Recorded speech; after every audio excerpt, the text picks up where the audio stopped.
Run when the rhythm's right. Go into the night. Throw until you're out of sight and you're out of my mind. Run when the rhythm's right. Go into the night.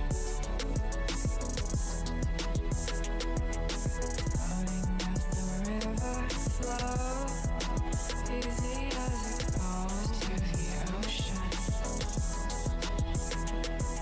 So walk on by, I've got no reason to love you, but I do, I do, I do.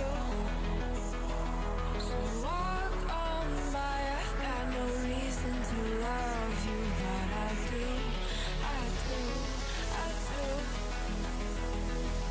Show me colors of the sky, but all I see is gray. You lost me when you lied. Promise me, but you never tried. Secrets in your eyes. You go and run, I'll hide. Show me colors of the sky, but all I see is gray. You lost me when you lied. I don't ever wanna be crowned, just another prize. It breaks my heart, heart. Breaks my heart, heart, heart, heart. Breaks my heart, heart, heart, heart.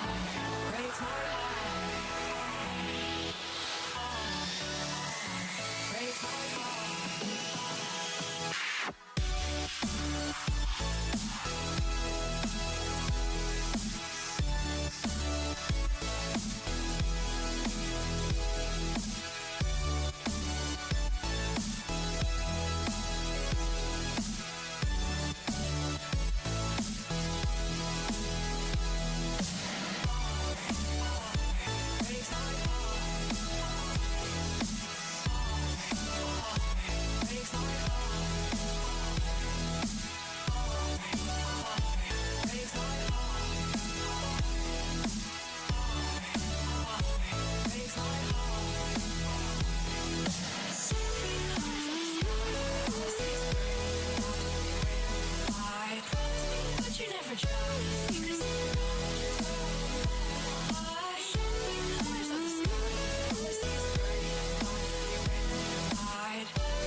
to the ground now, and somehow I feel like you don't know me. Shook me to the ground now, I don't even know how. Brought me to a life that you never showed me. Coming from a locked up ghost of yourself, but you're coming from the light. There's more to you than you ever thought there was. Yeah, you're coming from the light.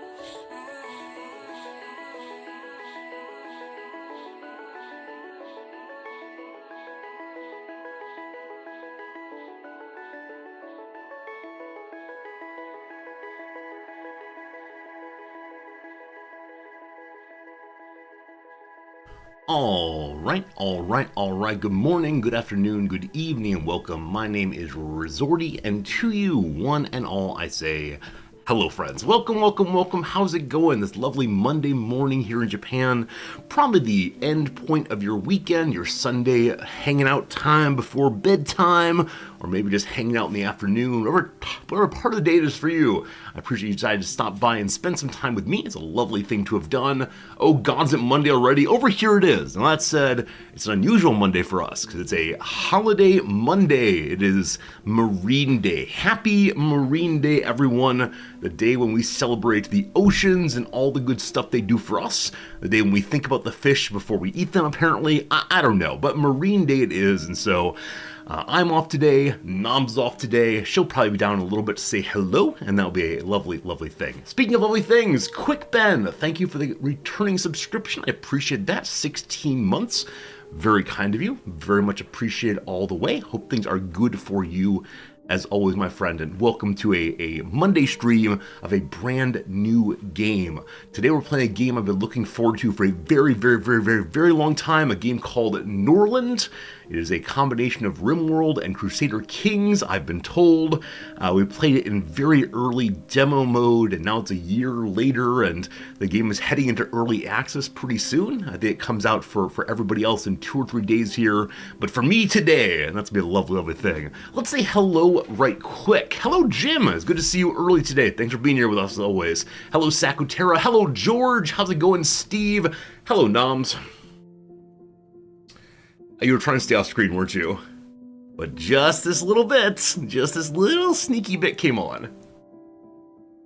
How are you, Noms? Hello. Also, my shirt is so wrinkly. I just not noticed. I think like 2 terrible ridges here for what it's called, suspenders, I suppose.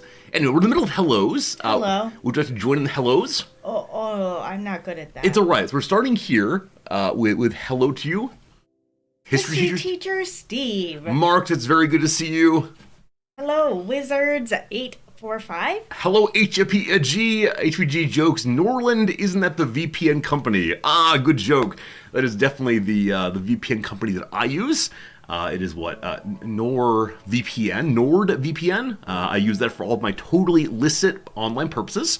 But thank you much for your being here, HPG. It sounds like a section of IKEA as well. It does. We love IKEA here. So much for house. Pure IKEA. Newbalicious, thank you for the Prime sub. Glad you're enjoying hanging out. Thanks for being with us for sure. All right, back to it. Hello, Pepper Mga. Hello to you, Sakutera. Did you miss Jim? I said hello to Jim earlier, but hello, Jim. Hello, Rog Barade. Nice. Hello to you, Dory. Hello, Cyber Oracle. Good to see you today, Dr. Possible. Hello, Triskel Kid. Hello to you today. We go up a little bit. Blitzkrieg, welcome in, my friend. Did you say hello to this person? I said thank you to this person. Oh, okay. Okay. Hi, Quick Ben, though. Okay. Did you say hello to this person? I did just now, yeah. Okay. Hello to Blue Link. What is up, Axix, my friend? It's good to see you as always. You already said hello to George. There's one more so far up here. What about Bravo? Did you say hello to Bravo? You say hello to Bravo. Hello, Bravo. Hello to you, Ichiko Hama. Welcome, my friend. Thank you. Brick Ed, thank you for the resubscription. Another month, getting close to that full year. We thank you very much for your kindness. And look at that, Noms. Look at that, Noms. Well, not quite. Hello, Woolbees. Good seeing you. Look at that, Noms. We've completed all of the hellos. Isn't that nice? Isn't that nice? Yeah. Yeah, there are actually other streamers, most notably someone whose name is... What's his name? He wears a hat. He's a very popular streamer. It has like a C at the start of it. Uh-oh, friends. Who am I thinking of? Help me now. He's the most popular variety streamer on Twitch. Many of you watch him also. Thank you, Carnage. Very good. It's stuck on the cur part, like, oh, it's Cringer. No, it's not Cringer. It's Carnage, thank you. Person named Carnage, who, as he begins his stream every day, says hello to every single person who said hi to him during the intro. This is often hundreds, if not thousands of people. And he will read through every single one, like, very, very quickly. Hi, hello, but he does absolutely everyone. It takes a few minutes of stream time, and I'm always very impressed by his stamina to get through them all. Wow. Yeah, absolutely. What's up, Alice Adol? Good seeing you. Noms, how was your weekend? It was okay. It was okay. That said, a little longer than usual, with today not being a back-to-work day. Mm-hmm. That's absolutely great. I think you fell asleep better last night than you would on a normal Sunday night. Yes. Except this morning I was plagued with a strange dream. That is true. Would you like to tell this dream? Sure. The dream was that we were hosting someone for dinner. It was some friend of yours from college. And we served them giant plates of cook-for-yourself beef, like a yakiniku. And they were really terrible. Ta-da! Why did this happen? I don't know. And as you describe this person, I can think of absolutely no one who this might be, in that I don't really keep friends with anyone from undergrad, number one. And number two, I can't think of anyone I've ever mentioned to you of my friends who's incredibly rude and talks over people. But, yeah. I mean, dreams are a strange place, aren't they? Yeah, why would you have such terrible friends? Again, I'd like to indicate I do not have any friends of that kind. This is purely made up. Durathane, thanks for that resub, friend. 8 months so far. Thank you very much, Durathane. Happy Sunday, most likely. Elsa says, don't worry, no one who's friends with their Zordy is meant to be in Japan. They're all sent away. It's true. That's true. No friends here, no friends here. Yeah, I mean, I think I've mentioned previously that the dream world something I don't fully understand. I don't really have that many dreams at all, or I don't remember them at least. Almost none in the past couple decades at least. But with that said, I have been with one partner years and years ago, well before I knew Noms. I had one girlfriend who would have things happen in her dreams. I would be mean to her. I would cause problems, etc. And then she would wake up and be angry at me for this. And this was part of the demise of our, I don't want to call it relationship, dating, I guess, because sincerely, I cannot control what I do in her dreams. And it was unfortunate. I think I remember, I know about this person. You might. Yes, I think our one of our friends refers to her as the one who is mean to you. I see. That's probably true. I do have that one friend who's horrible. He's weird with his girlfriends. Hey, Noms, can you guess who they're referring to? I can't because there are a few people who are like that. They're referring to Friend Jay. Friend Jay, who's not exactly horrible. He's just, I don't know. He's Friend Jay. One of these days, live on stream. He doesn't care for niceties. He doesn't care for niceties as part of it, and he just wants to know things, and he's a clumsy human intellectually, I think, is the way to talk about it. But with that said, he's a little strange, for sure. Klaus, so other friends of ours absolutely hate him. That's true. That is true.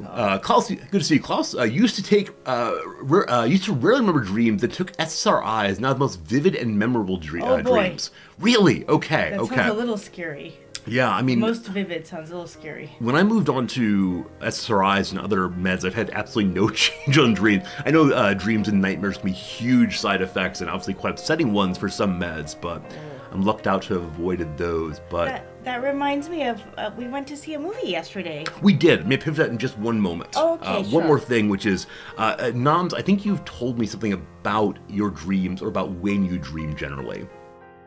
Which is what? It's when I've had too much sleep? Exactly. Yeah, you said that when you sleep too much, which say the feeling of not being completely exhausted, then you have dreams. And I don't know how that works. And again, I don't know if it's like having dreams or... I think I have them regardless. Or I was remembering dreams. Yeah. But you said that over the weekend, if we go to sleep at the times that I would enjoy, then on Sunday night into Monday morning, you'll often have dreams you recall. Otherwise, you just don't. And I think they should do a sleep study on you because you're probably a marvel of science. I don't think I'm unusual in this. I don't know. I can start asking other people at work who I know don't sleep very many hours. Yeah, I think it's definitely worth be the knowing. I don't know that many people who sleep as little as you do, except for people who like stay up all night with us. I appreciate that very much. But I think Boss Man doesn't sleep very much, and I think Boss Man has said something about his dreams, and now I've forgotten it, which is inconvenient. Yeah, I think on the whole, the farther up one goes, the academic hierarchy into presidencies and so on, people sleep less and less and less. And I just saved Fritz's life. Nav just found a rubber band on the floor in here. As I've mentioned previously, when Noms comes, she's doing it. When Noms comes into the room, she immediately begins cleaning all of my things. Oh, Noms. I am saving Fritz's life because otherwise he'll find it and play with it and eat it and That's true. I don't know what would happen. Hopefully it would just come right on straight through, but sometimes they don't, right? Yeah, that's true. Rubber bands can lead to like various kinds of intestinal tying, I think, or something. I'm not exactly sure, but yeah, pretty awful. Anyway, glad to report You're welcome. Glad to report that Fritz is safe from the detritus on the floor.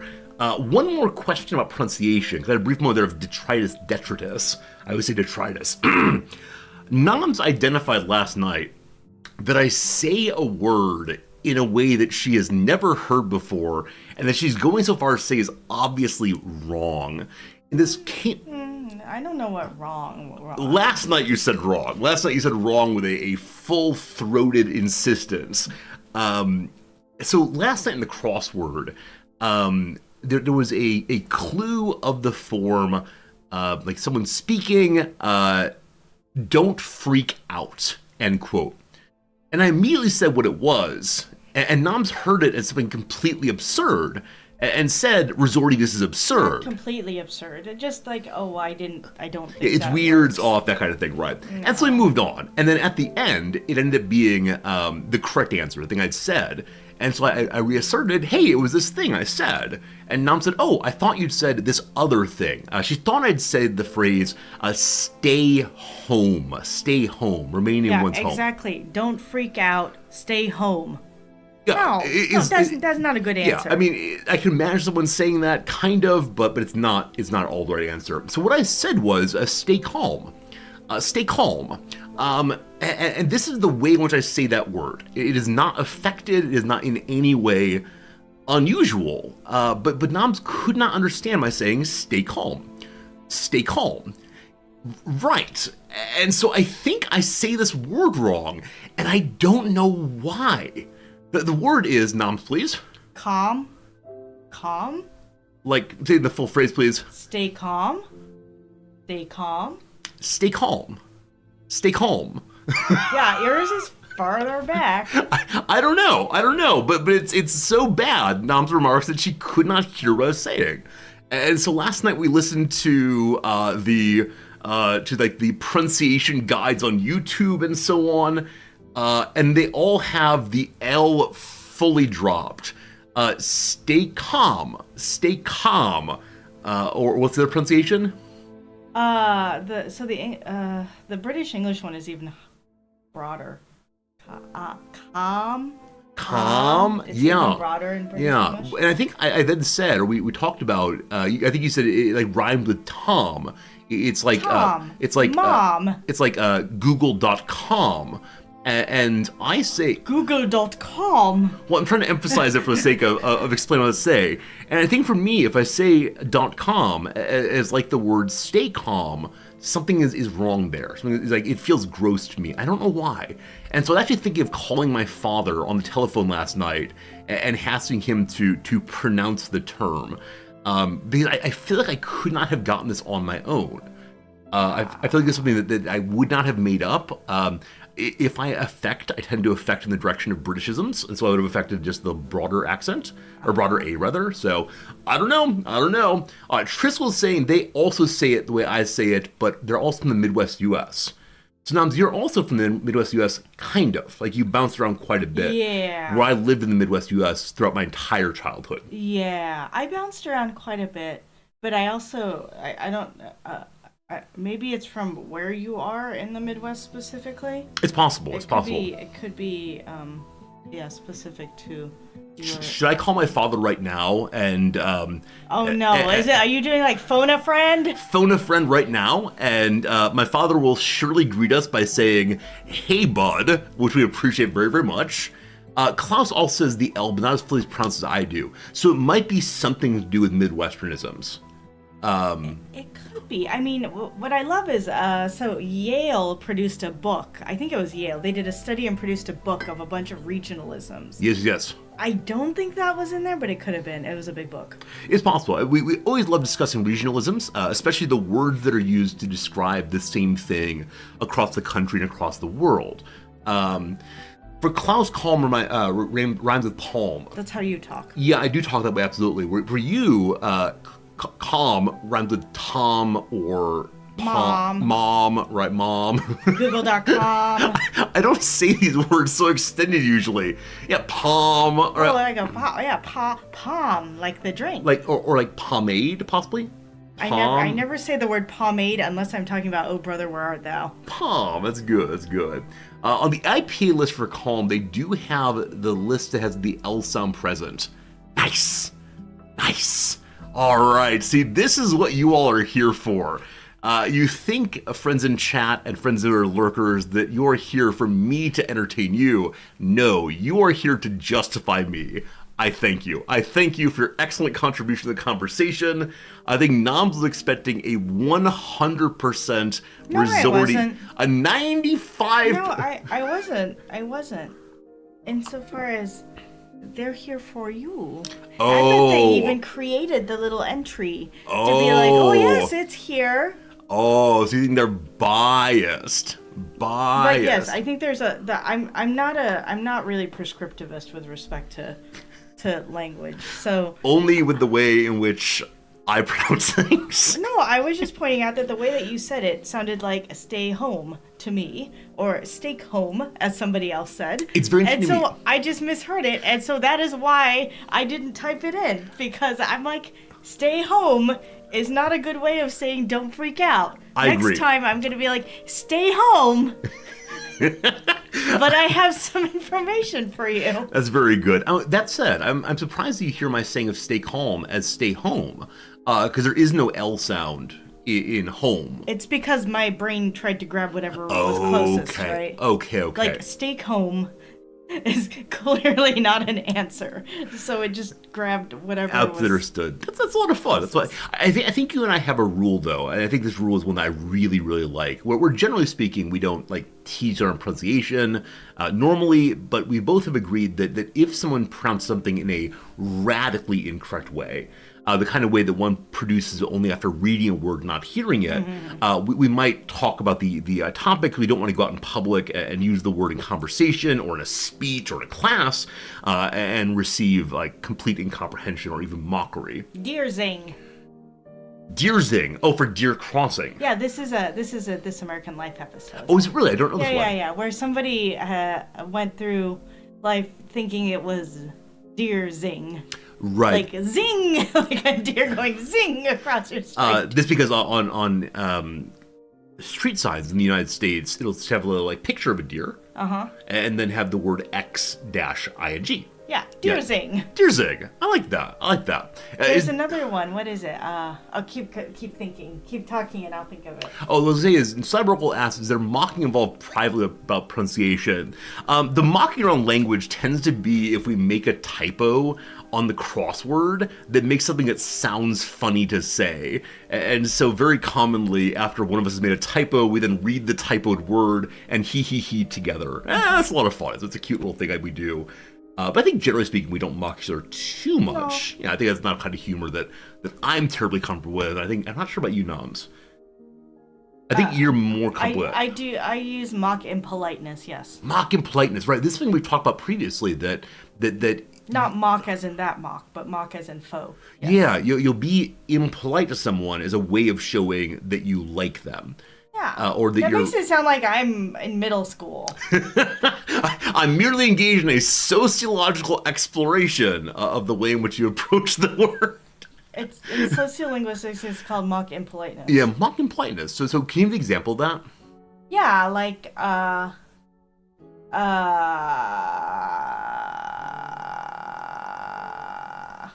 Some vocal fry there, delightful. there's a lot of things.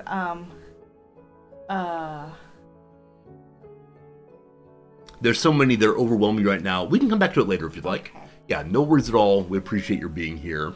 All right, let's see here. Nothing important or surprising in the news right now, so let's go ahead and talk about the movie we went to yesterday. Noms picked out a film that I actually hadn't heard of that came out in the US, I think maybe last year or perhaps earlier this year, and only released in Japan pretty recently.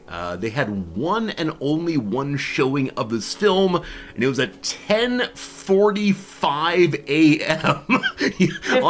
Before when most theaters open in the US on a Sunday. Absolutely. Sunday morning at 10:45 a.m., showing Alexander Payne's film The Holdovers.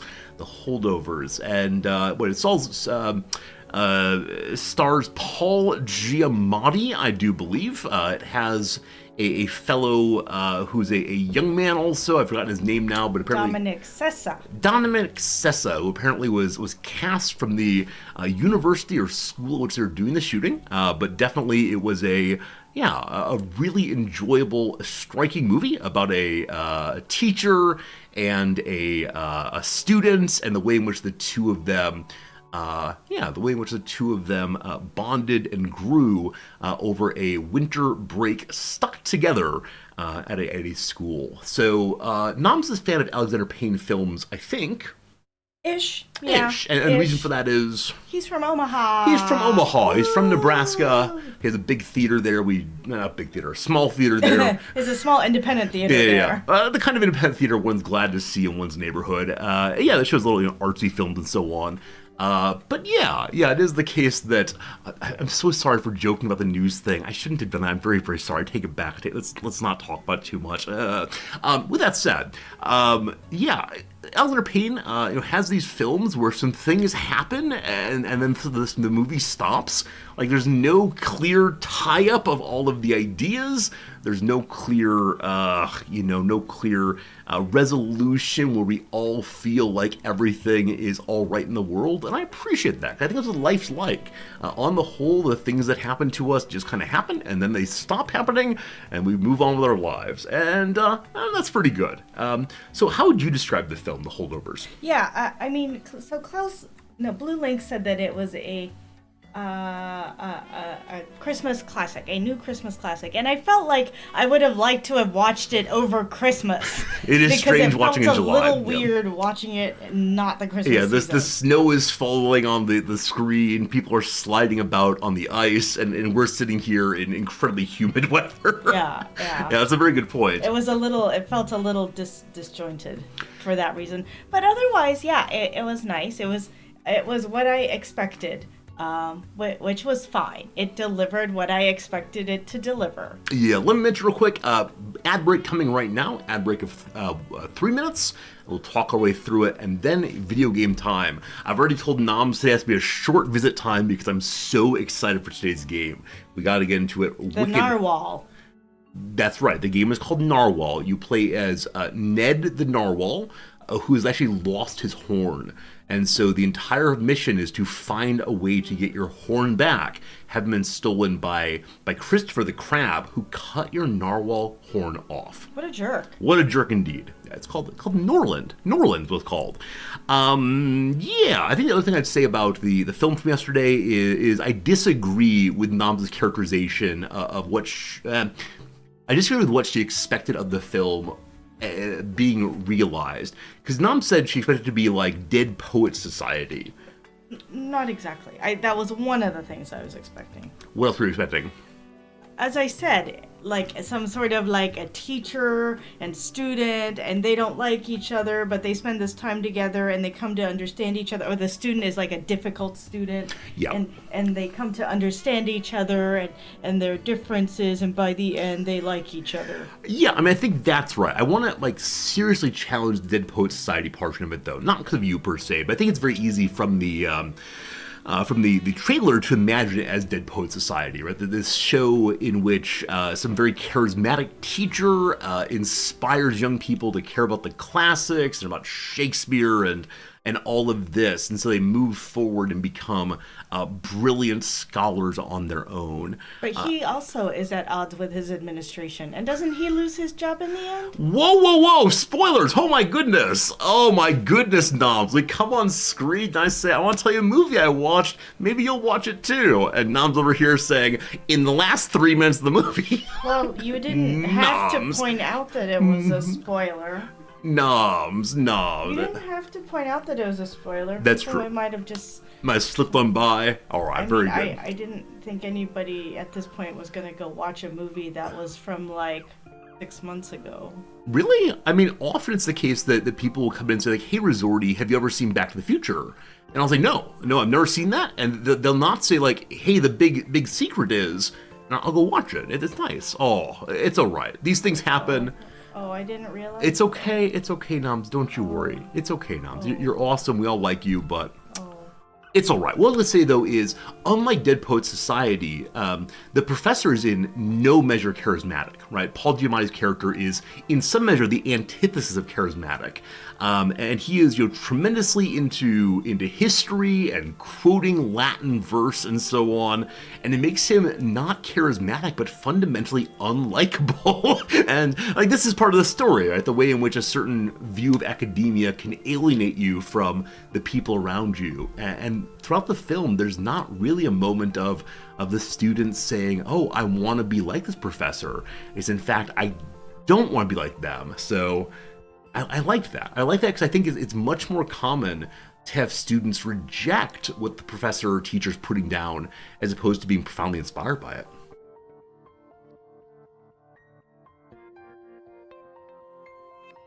The student is already a good student. The student is a B student. That is true. He got the highest grade in the class. That is true. So perhaps he's amazing, already amazed by the class, etc. Yeah, I mean, it's a slightly different twist on it, but this is like the student who is already brilliant but doesn't know he's brilliant, and nobody else knows he's brilliant either. That is true. I actually have, I'm not sure about brilliant, but it's like that combined with like other movies where like there's like this troubled young man, but he's actually really smart, but he comes from a troubled home. Yes, I think that's right. So I think I'd like to recommend The Holdovers. Definitely worth the time. Made me feel some things. Altogether satisfying use of a Sunday morning into early afternoon. So yes, indeed, strongly recommended. Yeah, and like people mentioned, Divine Joy Randolph was excellent in it. That's true. We saw her in something else before, and we really liked her. And I remembered that I really liked her in whatever I saw her before. And I was like, and then I saw she got an Oscar, and I was like, oh, that was really nice. But then I couldn't figure out what I had seen her in before. She was in Only Murders in the Building, season 2, I think. Quite good there. Yeah. After the case that great supporting actress gave a lot of humanity to the film. What would have been a kind of a standard Good Will Hunting-esque presentation instead had a little bit more like humanity and less intellectuality. I thought it was very important for the development of the film and for my enjoyment of it, for sure. Zellion, thank you for the resubscription, 54 months. These numbers get so high. Zellion, wow, thank you. That's a lot of months. Thank you a bunch. Yeah. I think her character was also like a way for Payne to talk a little bit about socioeconomic status too. Absolutely. That ends up being an interesting side topic. The movie has a lot of interesting side topics that are brought to mind but not resolved, which I love. I love it when films will make me think something but not give me the tidy answers. I think I'm giving too tidy answers where everything works out and they live happily ever after. I feel like it's not in some measure appropriate to the world because the world never resolves itself so beautifully. I imagine if Alexander Payne were not a famous director or auteur, then he would have taken this little script somewhere and been like, hello, I wrote this little script. Will somebody please produce it? And they'd say, well, it seems very incomplete in many places and so many things are unresolved. No. Yeah, I mean, I mentioned previously, it's very similar to the movie White Noise we saw last year, in which just some things happen and then it's over. It's actually when Delillo's book is very much the same way, of course. Things happen and then it stops because that's the way life works. I think somebody should create an X account or something called Don Delilah. So it's postmodern love messages. Yes. I like that. It's pretty smart.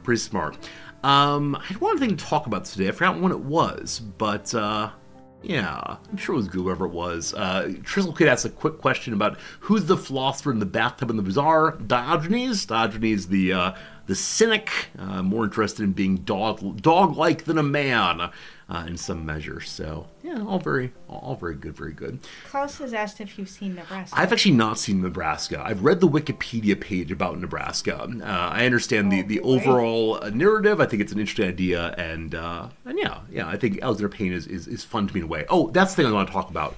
You mentioned that if Payne were not a well-known auteur, his movies would be rejected. Yesterday, day before, a critic wrote a response to Judith Butler's new 340-page long screed, we'll call it, in which they suggested the book should not have been published, should have been rejected out of hand by any respectable publisher, but because it was written by Judith Butler, they published it anyway. I'm not someone who ever wants to offer critique like that, but I'm always amazed when someone is willing to go out and be so, I don't know what the word is, like direct or maybe even mean in review. Now, I think I'm kind of used to it in philosophy. People tend to be pretty mean at times if you put together some ideas they're not approve of. But the idea of publishing something that says this major thinker's book is entirely garbage is a little bit striking. So scathing, that's the word for it. Scathing is what the review was. Yeah, and Judith Butler is someone who's gotten critiques of her writing for a long time. Often the claim is that she's an obscurantist, that she writes in ways that are kind of very hard to understand what she's saying, and because of that, one's supposed to assume brilliance behind the veil, as opposed to saying this just makes no sense. So I don't know. Gamergen, thank you for the resubscription, 51 months. Thanks for a fun and friendly month. Hey, I'm glad for that. I know you hung out during our forays into Victoria 3, which were mostly friendly. It was mostly just staying with what we had and protecting the borders. Yeah, Game Merchant, thank you so much. One of the pieces of feedback we got on Victoria 3 that I think is absolutely apt is that in Victoria 3, nothing really happens that's obvious to the viewer. That all the changes come at the level of like the streamer's commentary and then occasionally pulling up a chart where the line goes up. Unlike most other grand strategy games, there's obviously a shifting of territory. Obviously, the nation gets bigger, the nation gets smaller. In Victoria 3, it's probably true. Your map caught on fire. The map does catch on fire when you go to war. That said, almost all of our wars were, hey, Russia or France, would you please come and do all the dirty work while I hide and hope not to die? Well, which is fine, allowed us to achieve our goals, but it also, perhaps didn't make for the most compelling of gameland. Gameplay. Is that because of the country you were playing as, or because of your playstyle or anything? I mean, probably a combination of both. I do have a very conservative playstyle on the whole. When it comes to almost every game, I take risks only when I'm fairly sure they'll work out. But also, the Mexico playthrough is one that is very, very difficult as it begins, unless you take certain choices that you might call cowardly possible. Jim's excited for no more discussion of the building queue. Yeah, I may have used the phrase building queue about 1,000 million times in the playthrough, because it is a tremendous amount of of making sure things are ordered well in the building queue. The building queue. Hey, Eskimo, how's it going? How does Nam feel a World of Warcraft playthrough? Don't joke, man. Don't joke, man. That's like saying to someone, oh, you're not drinking anymore. I saw you at the bar last night. Don't cause problems in my relationship. No, Nam knows full well that I will not go back on the World of Warcraft. I don't think we have a rule about divorce on that one, though perhaps we should. There are certain things that we've decided are unacceptable for our relationship, and if they happen, that's the end of things. But I don't think World of Warcraft is one of them. No. All right, that's good. In that case, friends, welcome to a World of Warcraft stream. All right. Anything more you'd like to discuss, Noms? No.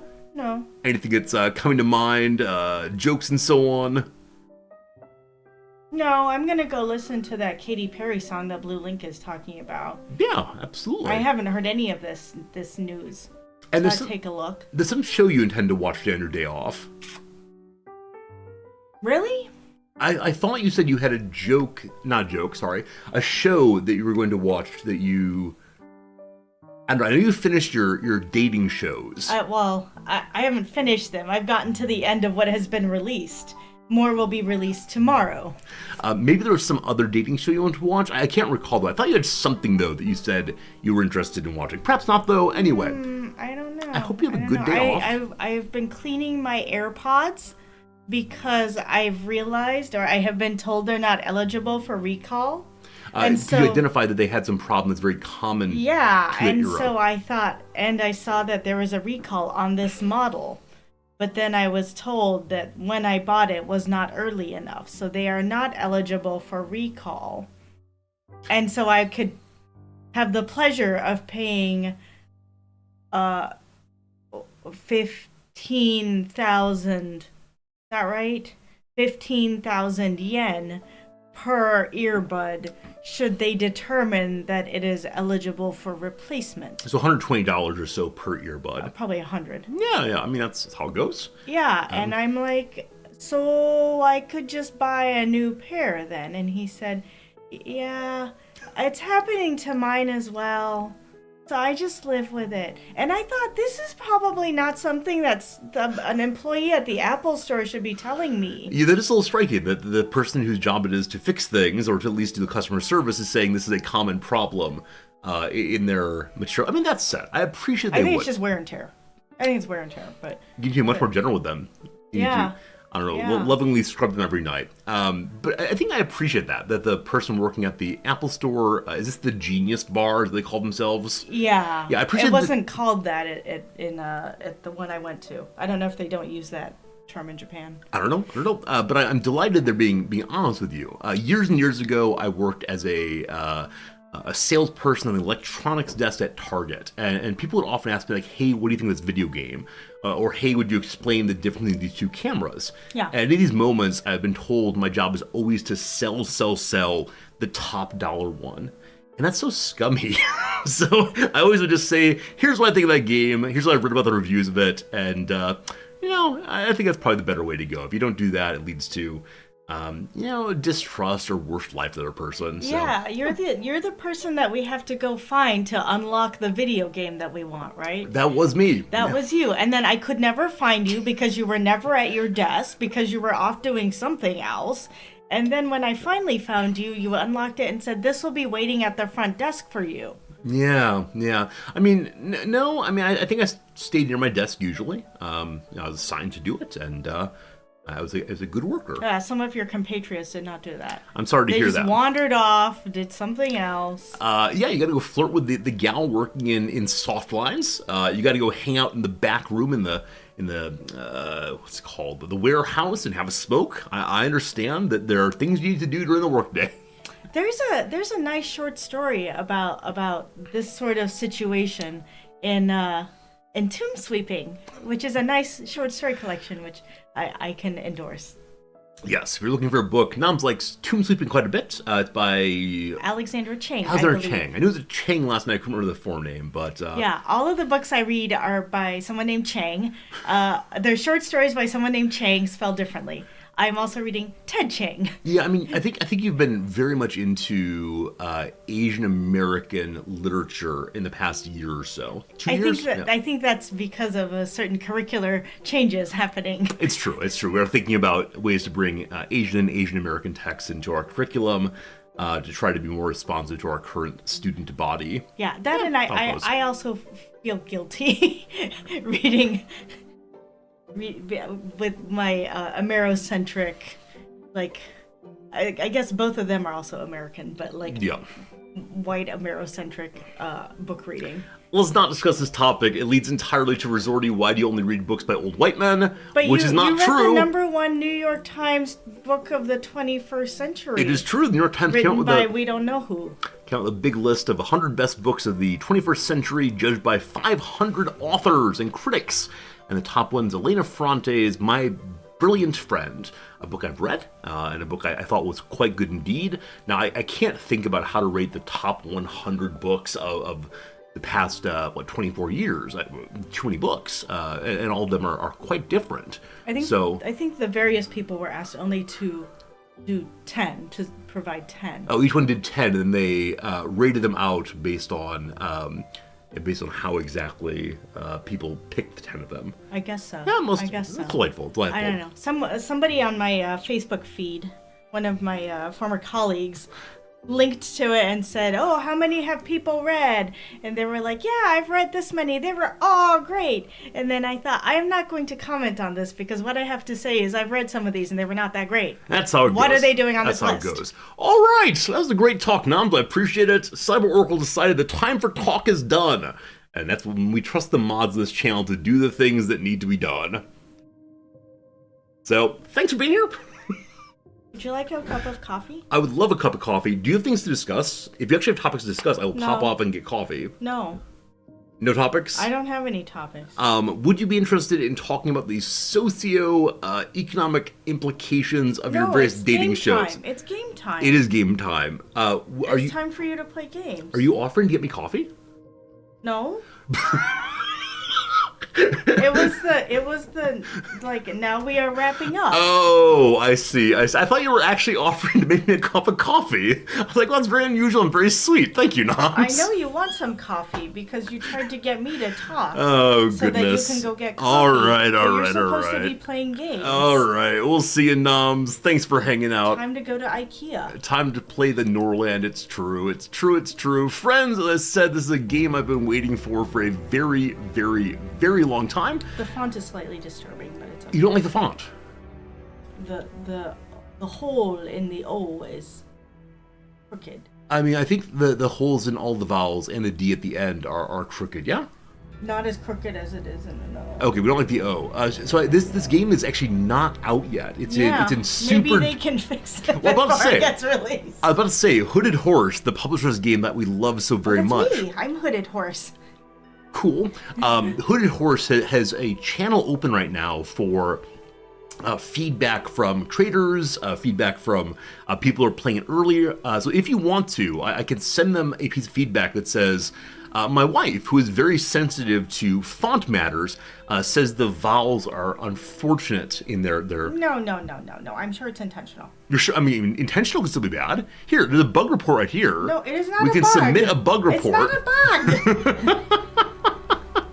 Nams, it's been good hanging out with you. I just now realized I actually have not opened the YouTube chat today. Oh boy. YouTube viewers. People, they've been deprived of my presence? I mean, I suspect they're saying nothing. The YouTube side usually is very, very quiet, but occasionally people chime in. They've had lots to say about Alexander Payne, and you've not let them. I'm sure that's the case. So, YouTube viewers, awesome being here with you. Thanks for being part of our community. And now if you want to say things, the YouTube chat is open. Good job, good job. Question, have I played Cataclysmo? I have not yet, though I was sent a code for it. Unfortunately, the code came while I was deep in my addiction / enjoying time with Victoria. But we do have it still. It's a good one for sure. Tristle Kid asks, have you played with a calligraphy pen before? No, I have not. But you do have a pen that you could use for calligraphy. I have a few brush pens. Noms, would you like to talk a little bit about pens? No, I would not. It is time for games. All right. It's time for games. Very good, very good. Oh, Cataclysm is a game we could possibly play after we're done with Norland, but man, at this point, I've said previously, this is a game for which my expectations are so high. I'm so excited to play it, and this is definitely the recipe for absolute disaster, so we'll see how this goes. Alright, there's a tutorial. We should probably play the tutorial. I need to get a jacket still also. Is the man writing his message? Nearly 200 years have passed since the end of the devastating religious war. The empire fell, and its former provinces eventually became barbarian kingdoms. The church managed to revive hope, and peace and prosperity reigned over the ruins of the former civilization. Over time, the influence of the church only grew. But history is cyclical, and power cannot remain in one's hands for long. Wars between kingdoms flare up, one after another. Hunger and poverty force people to abandon their homes and seek refuge in neighboring settlements. Can your dynasty unite the kingdoms and halt the advance of the Dark Ages? From this moment on, history is written by you. Alright, so I talked with Noms throughout absolutely all of that, so I have absolutely no idea what we're doing. So I believe that part of that was history is written by me, the church has gotten powerful, etc., etc. We're the HRE? Oh, very good, very good, very good. Thank you for explaining the depths of that one. Not sure about volume yet, also not quite sure about where I am on the screen. We'll figure it out. Welcome to Norland. You're in charge of helping a noble family of lords who own a province in Norland achieve... Every time I say Norland, I feel like I'm saying Nolans, the place that we call New Orleans in Louisiana. Norland. Achieve prosperity, security, and personal ambitions. Your lords will obey your commands, but they also have their own will. Your history is just beginning. ... Camera controls. Let's take a look around. Standard WASD, go. Zoom in and out using the mouse wheel. Alright. We need to stop and think. Pause the game by pressing the space key or the button. Okay, done already. Sometimes we could speed up the passage of time. For example, at night when everyone is sleeping. 1, 2, 3. Cool. Character needs. While you can only directly give orders to your lords, all characters in Norland will have thoughts and needs. If these needs are not met, characters become unhappy and start causing problems. Click you. Click your mood key. We can see here there's happiness, sleep, food, rest, sex, and piety as well. And then much like Rimworld, there's a list here of the thoughts they're thinking. Cool. You have a stock of provisions for the time being, but it's necessary to ensure reliable food and alcohol production so your characters don't get hungry. To do this, let's learn how to construct and manage buildings, starting with managing builders. One thing to say right away here is I think any game that has the characters on top and you can select them and see their new needs and moods and so on makes you immediately say, this is like Rimworld. I'm so excited to see where the game differs from Rimworld. I already know some of the differences from playing the demo way back when, but I hope there are quite a few differences. Because I think one of the common responses when I play games like this is we already have Rimworld at home, so why would we try something new? Now, I've been told, or I've seen, this game has some Crusader Kings influences at least, so we'll see how that works out, but fingers crossed. How do we engage in the building? In Norland, you only control the noble family, so you have to assign a manager to oversee workers in the buildings. So there are characters outside of the noble family. The instructions given by the managing lord are sufficient for 3 days. And on average, one lord can manage 7 to 10 buildings. This is confusing to me. I don't quite know what that means yet. Can't wait to see. Let's appoint a manager to the hall where your builders are assigned. Select ye the hall. Oop. Select the management button and choose a lord for the role. So each character seems to have a different management level. Our king, Mirror. Our queen, possibly? No, wrong direction, sorry. I think our king's at the bottom here. His crown is the fanciest.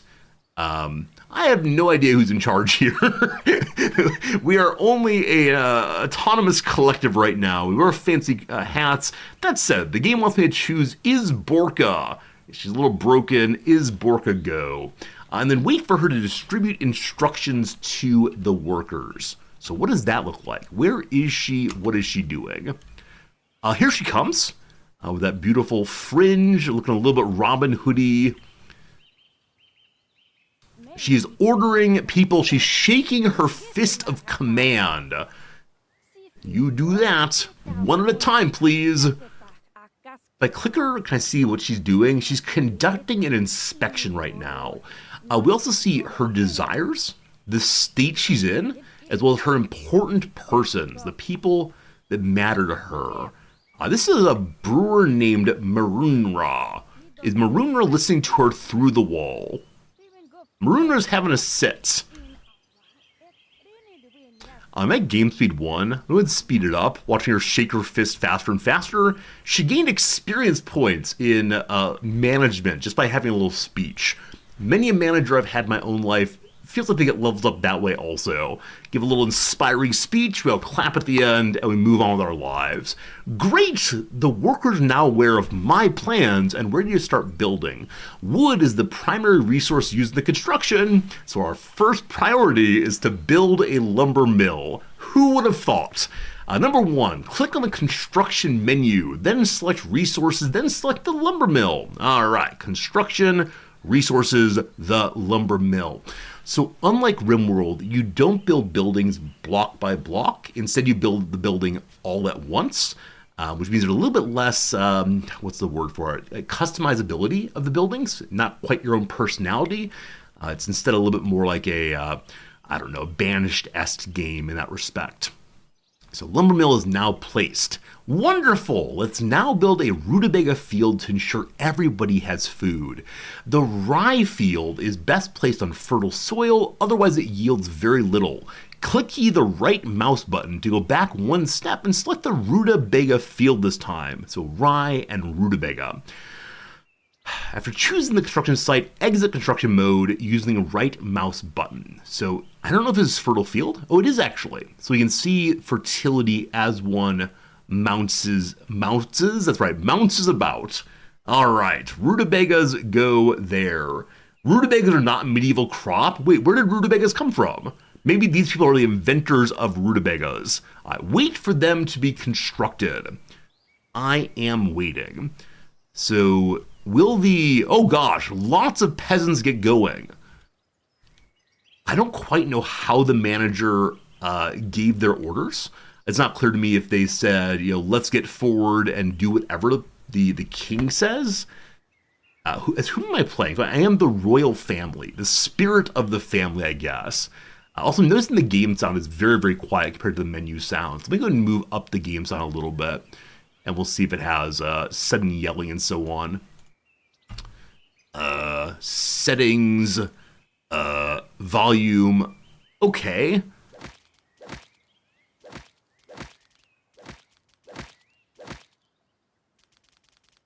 It seems like the music is quiet no matter what. I'm sure it'll get very loud at some point. Well, we'll see, Get building team. All right, look at them go. They hammer each other in the head. Because I don't know how 3 dimensions work. So they're bonking one another in the head, and that leads to fantasies of a better world being made. All right, good. So, I mean, like other games, like Manor Lords, it's fun seeing the buildings build. That is a nice thing to see. Got a little flag here. Do we have a flag on all the buildings? No, I hope I can choose my own flag. I'll feel profoundly disappointed if we're stuck with only the bear flag there. Now, if we have a bear flag, that'd be pretty great. I would definitely take that for our northern mission here. While they're building, we can see what else there is. A little pool there. No large lake. Never mind, a large lake there also. I do wonder if we'll be able to fish. One complaint about Rimworld is often that fishing is not possible. The map is feeling nice and large. We have a river runs through it. Can we make that's not a river at all? It's a what? A rivulet or something? Can we rename ponds? I hope so. I hope so. In the tutorial, we don't have access to everything, I don't believe. Yeah, I can't click into the character right now, so I believe no in tutorial. Probably in the main game we can. Do I hear a desire to have the characters named after viewers? Is that something we would like to have? Maybe. Rutabaga Field is being stood in right now. Maybe with no oxen, our characters have to stomp down the ground themselves. There they go. As of right now, it feels like game speed 3 is correct. With newer games, I'm always a bit hesitant to go to the top level of game speed, but for right now I'm okay doing so in the tutorial. Assign managers. Once again, the employees need instructions, so assign a manager to the new building. We were told earlier that the nobles could run up to 7 to 10 buildings, maybe? Something like that. Hey, Holy Doggo, good seeing you. Love the art style. Me too. Very, very cool peasant fun so far. The lumber mill needs a manager. Say next first. So you can use the same person, and you see that her finger indicates the number of people or number of job sites to which she's currently assigned. So, you know what, boss? You're going to be in charge of all of the buildings. I'm sure my king has other things to do. Fully assigned.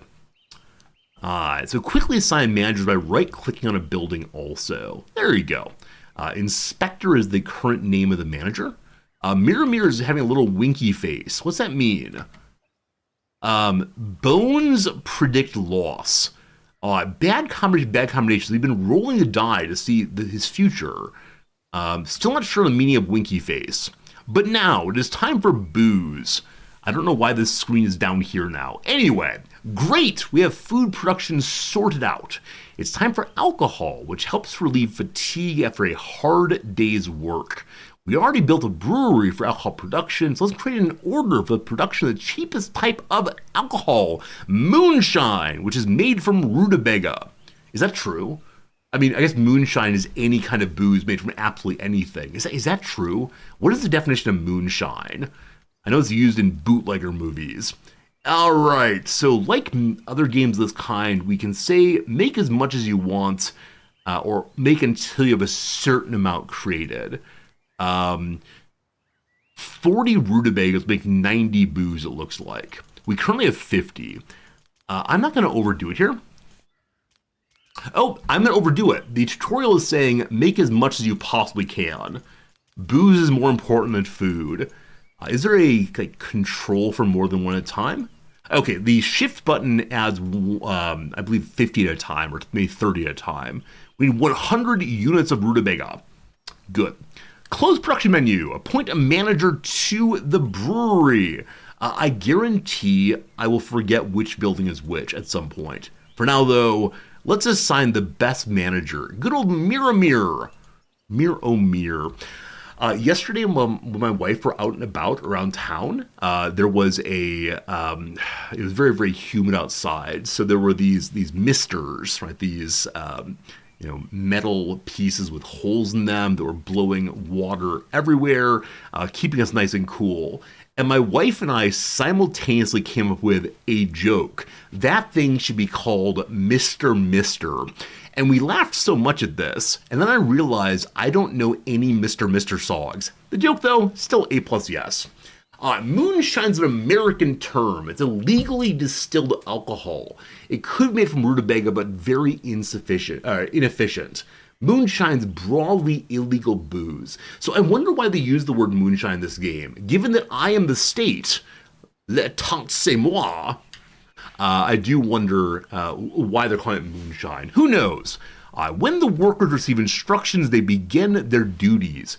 During the day, they work, and in the evening, they tend to their own needs, a wage which they use to buy food and alcohol from the markets and tavern. Yeah, apparently Mr. sang that song Kyrie Eleison. Not the motet or wherever it is, but I'm not going to sing it. But you can look up on your own, Mr. Kyrie Eleison. Ideally, each character will consume 1 unit of food each day. I clicked into this prematurely and have no idea what I'm supposed to do here. Anyway, people get money, and they can use that money for other stuff. On the right-hand side, under daily expenses, you see daily wages. On the left, you can set prices and quantity of each unit sold to the peasants every evening. So in this case, it looks like the daily peasant wage is 8.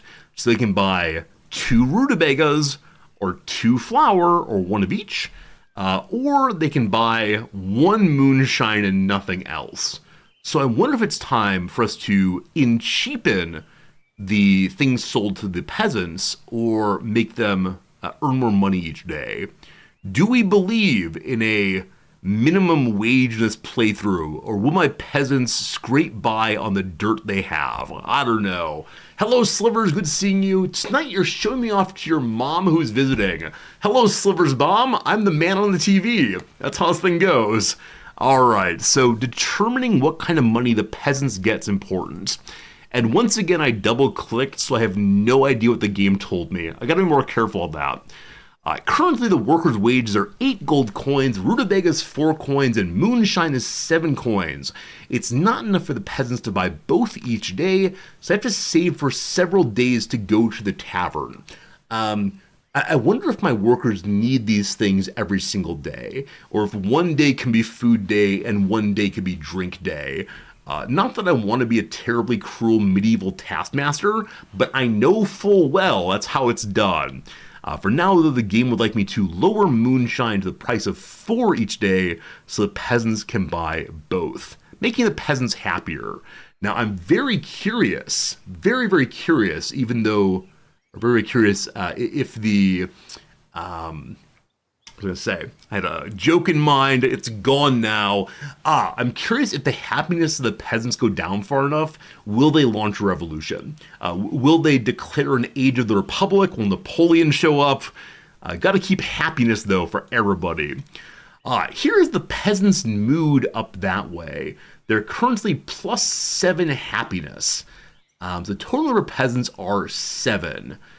We see at the bottom there a cultural composition of the peasants. We have 7 Varn people and 0 of the other kind. I have no idea what that means. We have 0 loyalists, 0 fanatics. Workers needed for jobs 4. All right, next up. At the bottom, the strongest negative thoughts of the peasants are written, along with the number of characters that share them. So all of our people, other than the royalty, say they have tasteless rutabaga and repulsive moonshine. So they're unhappy by the quality of the food and drink we're giving them. Oh well, we can resolve this by producing higher quality products. We can't do that without specialized knowledge contained in books. But where can you get books? Here comes the Holy Caravan to the rescue. They'll sell us books and give us much needed gold for other resources. Gold circulates through the economy of Norland in 3 ways: the pockets of the peasant migrants, trade with neighbors, and the Holy Caravan. The Holy Caravan arrives in the evening every 1 to 3 days and is the main source of gold, holy rings, which are a luxury appreciated by lords that serve as the currency of their class, books, and prisoners. Wait until the caravan arrives at the destination, then click on the caravan leader, look at him go, and select a lord to trade with him. Note that the higher the lord's trade skill, the more profitable the trade will be. The caravan leaves at midnight, so make sure you complete business before then. So here are our lords and other royals, and here is the trader with his fancy jester mask. Here is trading. Miramir is the finest of the traders. We embrace Norse religion, we raid the monasteries. I haven't established quite how religion works in this game yet. Also over here, we see the complaints and concerns of the average people.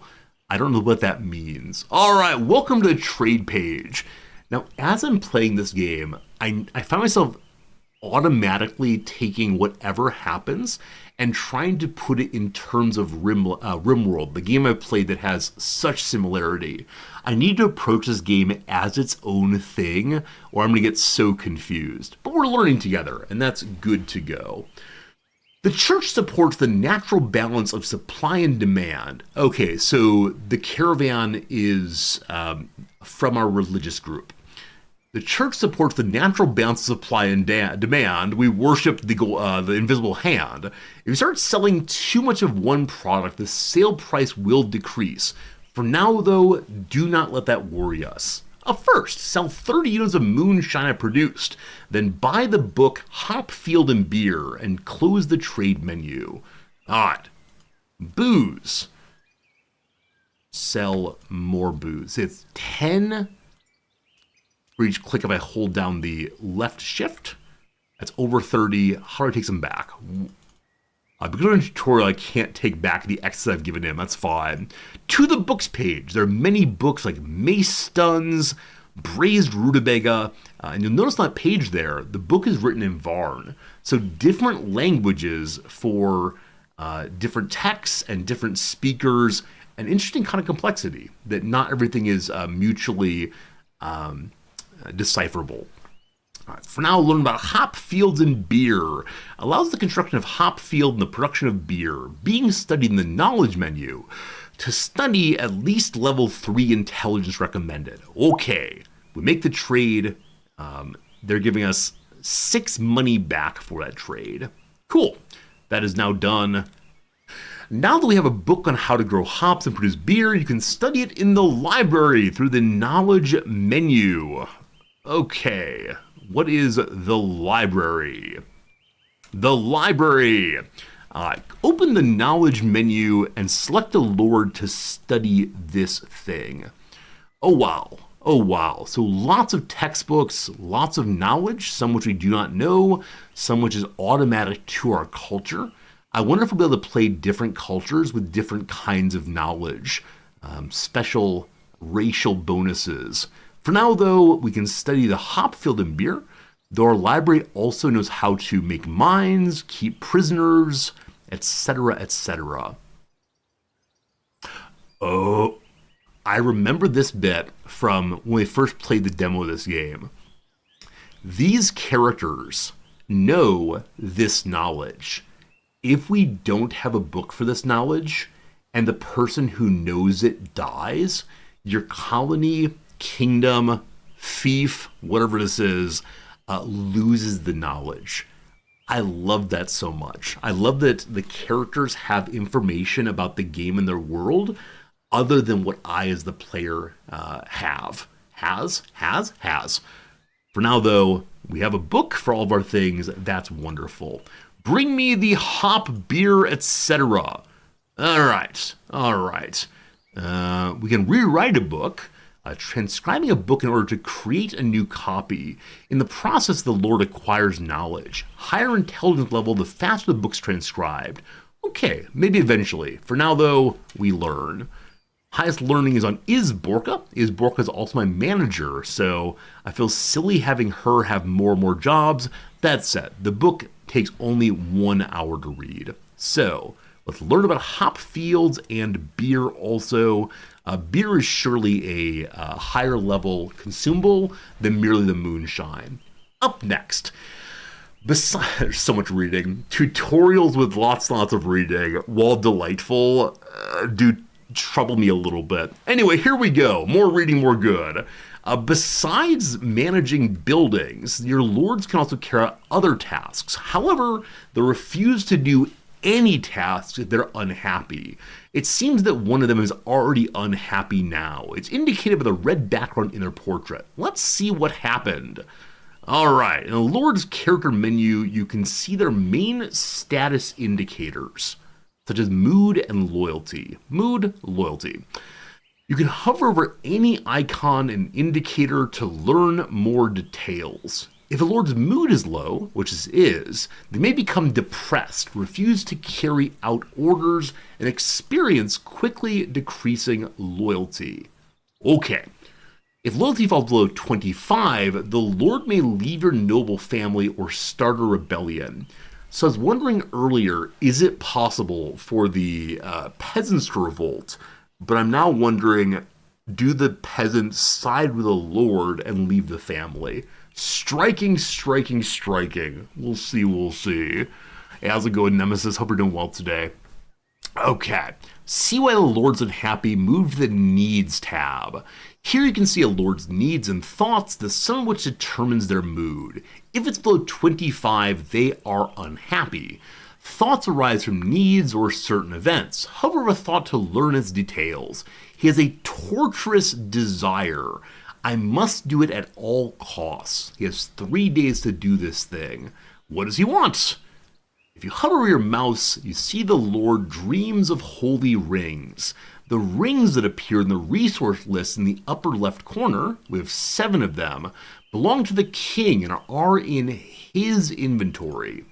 Let's share the holy rings with this Lord by rewarding them. In addition to satisfying current desire, this action will increase the Lord's loyalty. Click the action button, select the reward of the king, we can revoke his title, we can pass the crown to him. Okay, the current lord or king is Lutibor, so I wonder if the character always on the far left is your king?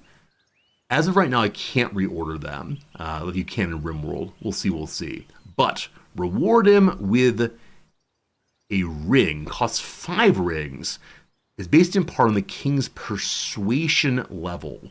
I do wonder how many different kinds of skills or traits each character has. Well, we can see right there. On skills, there's manners, trade, teaching, and all the rest too. All right, wait for the king to give something nice to the rightful lord. There he is. Hello? Is the game paused? I can't unpause, it's time to read. You can make him complete the task immediately. Click on the king. There he is. Click on reward task in the list of received tasks at the top of the menu. Wait for the king to reward the unhappy lord. So this is a way to move a job to the top of the queue. That is just fine. All right, mission accomplished. Here comes the king. Here comes Mirror. They have a little conversation. Come back here, your king is speaking. Oh, they have a little hug. Little smooch maybe. Talk about gold. Oh wow, you can see the king's mouth moving.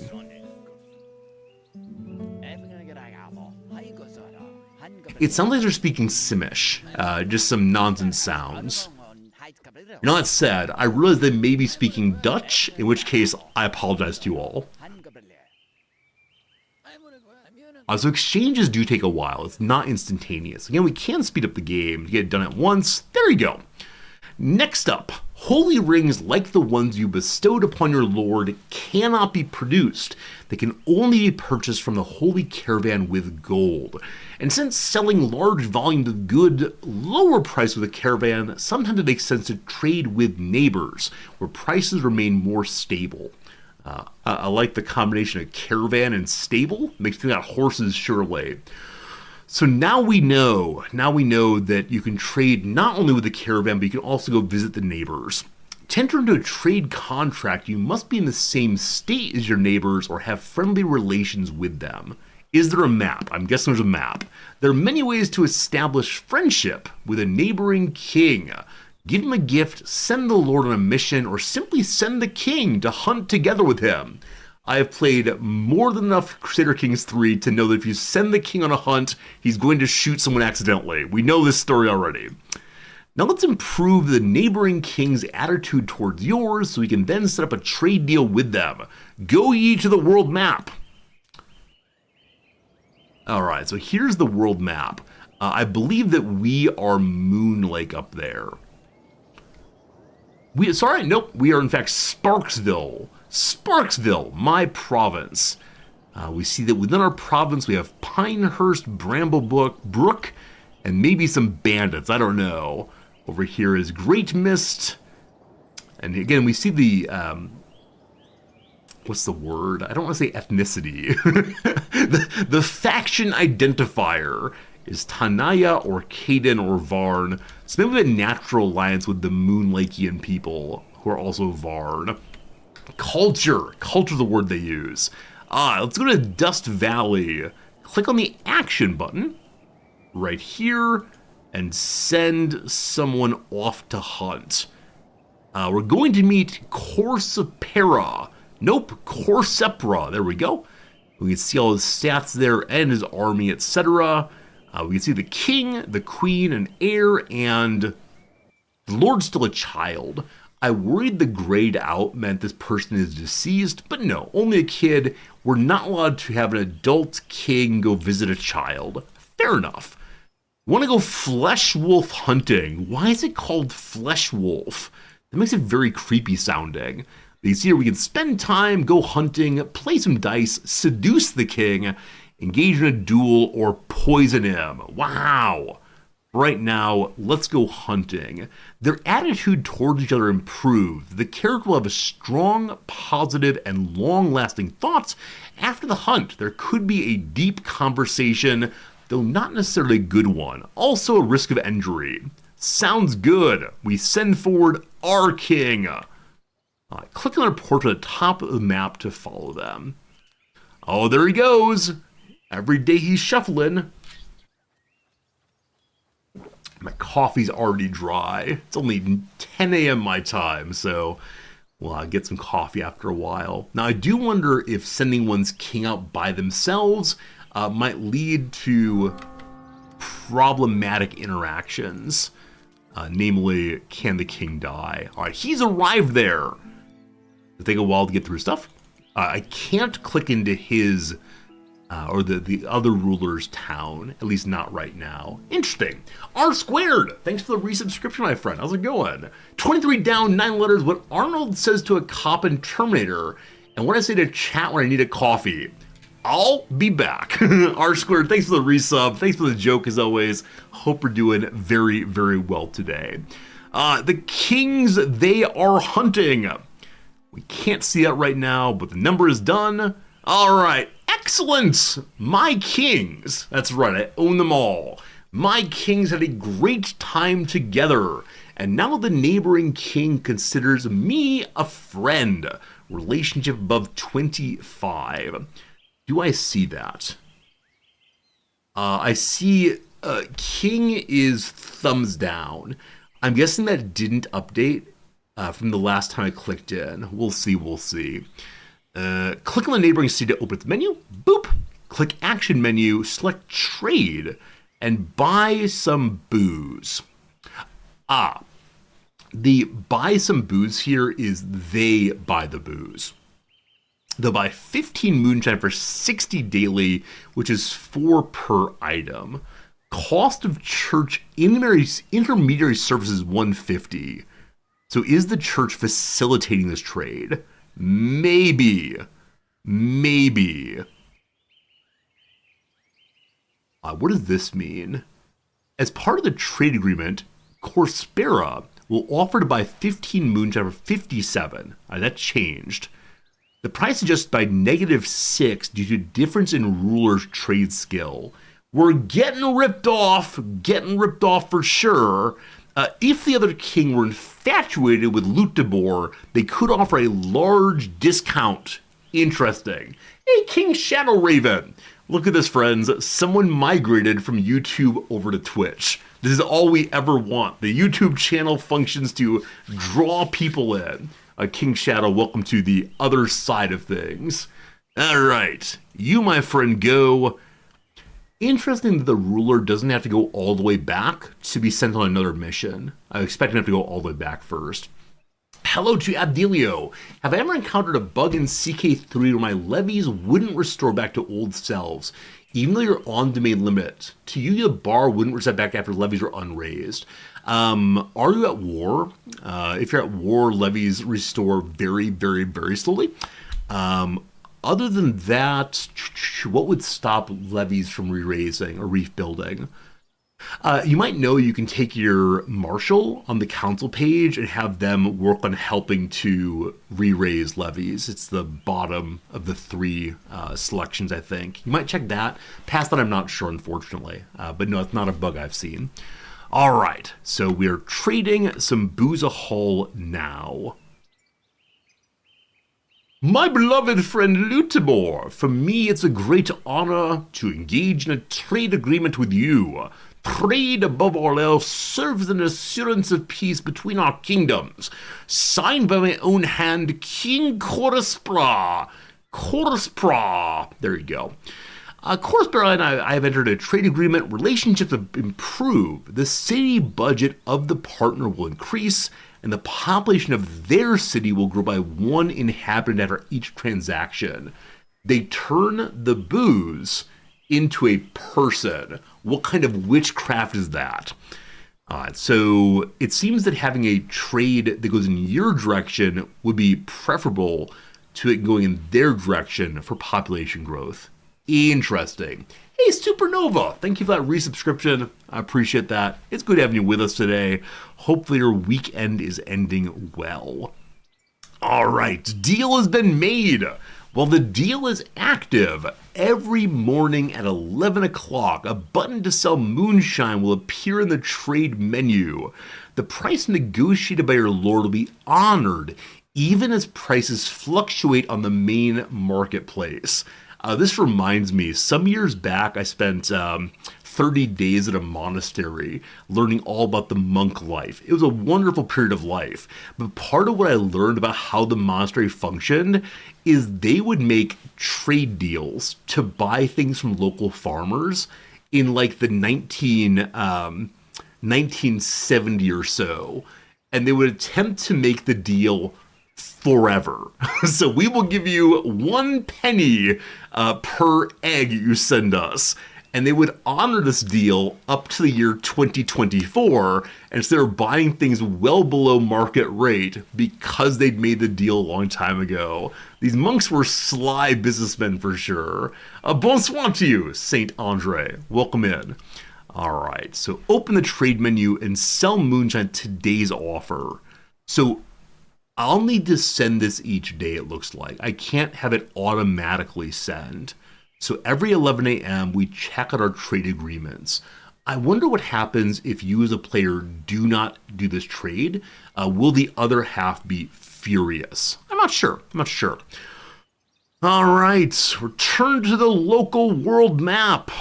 There we go. How much longer is the tutorial? We'll see. Bandit attack! Oh, holy Sophia! Bandits have stealthily approached our settlement. We must fight back. Fortunately, we have some time before they launch their attack. I like that. The rhyme between back and attack. Open ye the army menu. This army allows you to create combat squads. But first, get some warriors. We appear to have 5... No. I think this is skill of 5 and skill of 3, maybe. All right, we have a few warriors. We'd like to increase our chances. You can add warriors by freeing prisoners, inviting unfortunate peasants, that's funny, or hiring mercenaries. Newly hired peasants and prisoners will be consumed by the fear of death. I'm sorry, I shouldn't laugh. It's absolutely true. It'd be terrifying to go from being a dirt farmer to a soldier. They're consumed by the fear of death and run away at the first sign of danger, while mercenaries would need 1 or 2 days to reach the settlement. All right, so get mercenaries early, it looks like. Fortunately, there's a group of mercenaries near the city already, and there's some weaponry in the warehouse, so let's increase the army. Note, you must pay the church a daily tax for the warriors, the amount of which depends on their skill. My sense is that possibly the church is an absolute mob boss in this game. They run the caravans, they run the government, you hire warriors from them. Absurd. Hire ye several mercenaries. Is it the case that, yes, the price goes up as their skill goes up clearly? The game is saying just hire this guy. I've got 2,800 money. I've got to hire the cheapest one for now. Oh, I can keep clicking. Also, it looks like the Orthodox bishop here is the best fighter around. Love it, love it, love it.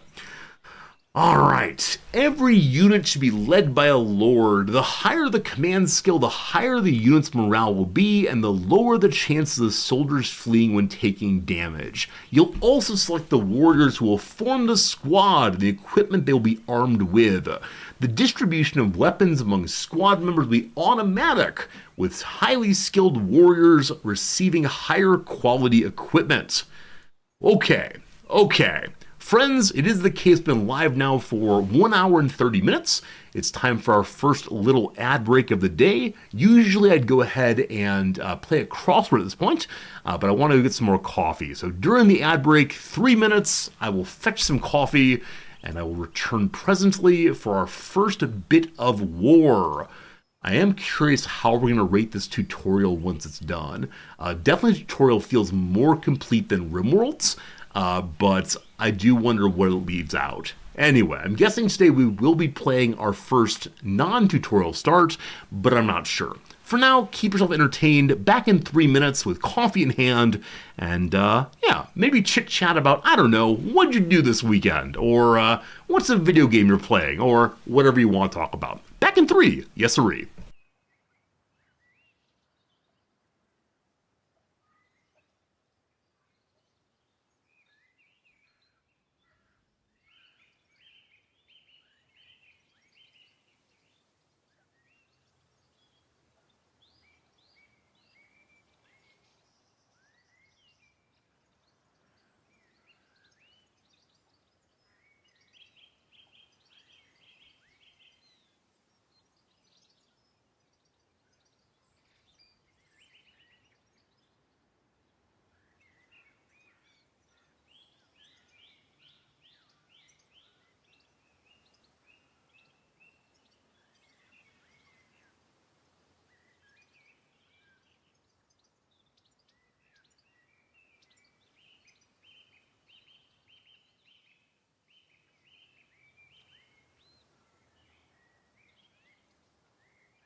All right. Hello again, everybody. Thanks for hanging out. Appreciate it. So we are full of coffee once more. We've returned for you all. I always worry when I disappear and come back that I'm going to scare someone with a sudden voice, as there wasn't much game music in the background. Hello, civilian. Thanks for the nice welcome back. I appreciate it. Good to see you all chit-chatting a little bit. That's very, very good. I think you're having good jokes and such. I love seeing you. Smooth sailing, hello, friend. All right, very good, very good. We're now going to war for the first time in the playthrough. So, select a commanding lord. So it looks like you may not send your king out that way. Because Mirror is not the king, or maybe it's because the king is on the world map that he may not be used. His command is only 6. Looks like Mirror has the highest command, and I believe the background is their current mood. So you don't want someone overly concerned about the world to lead the forces. All right, Lord Mirror, you will go forward, and we'll give you some warriors now. So now select the warriors. This fellow has an amazing headband there. May I give you all of them? I have 2 lower level characters. Are they peasants? I wish I had a clearer sense of who the peasants are. The maybe warriors are always indicated separately from the peasants. All right, arm the squad. So, got some armor. How do I do this? Arm the squad. The right click does nothing. Oh gosh, right click's all over now.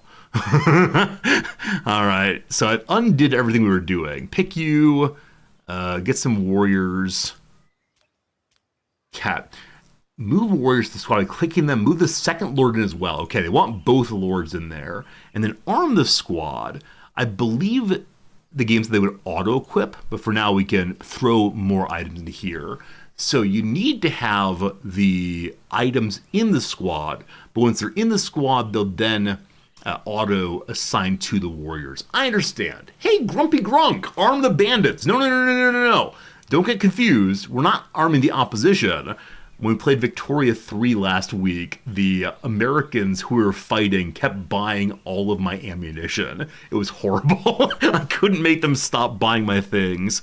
Anyway, we got 6 little swords. These are axes, actually. I'm not allowed to give them more items. The clicking does nothing, even though we have armor in stock that's not being used. Maybe some of them die, we'll see. Anyway, create the army. Now, wait for warriors to pick up their weapons from the warehouse. Use the spacebar to stop and start time. This is the warehouse, I believe. Oh, they're all loaded for battle.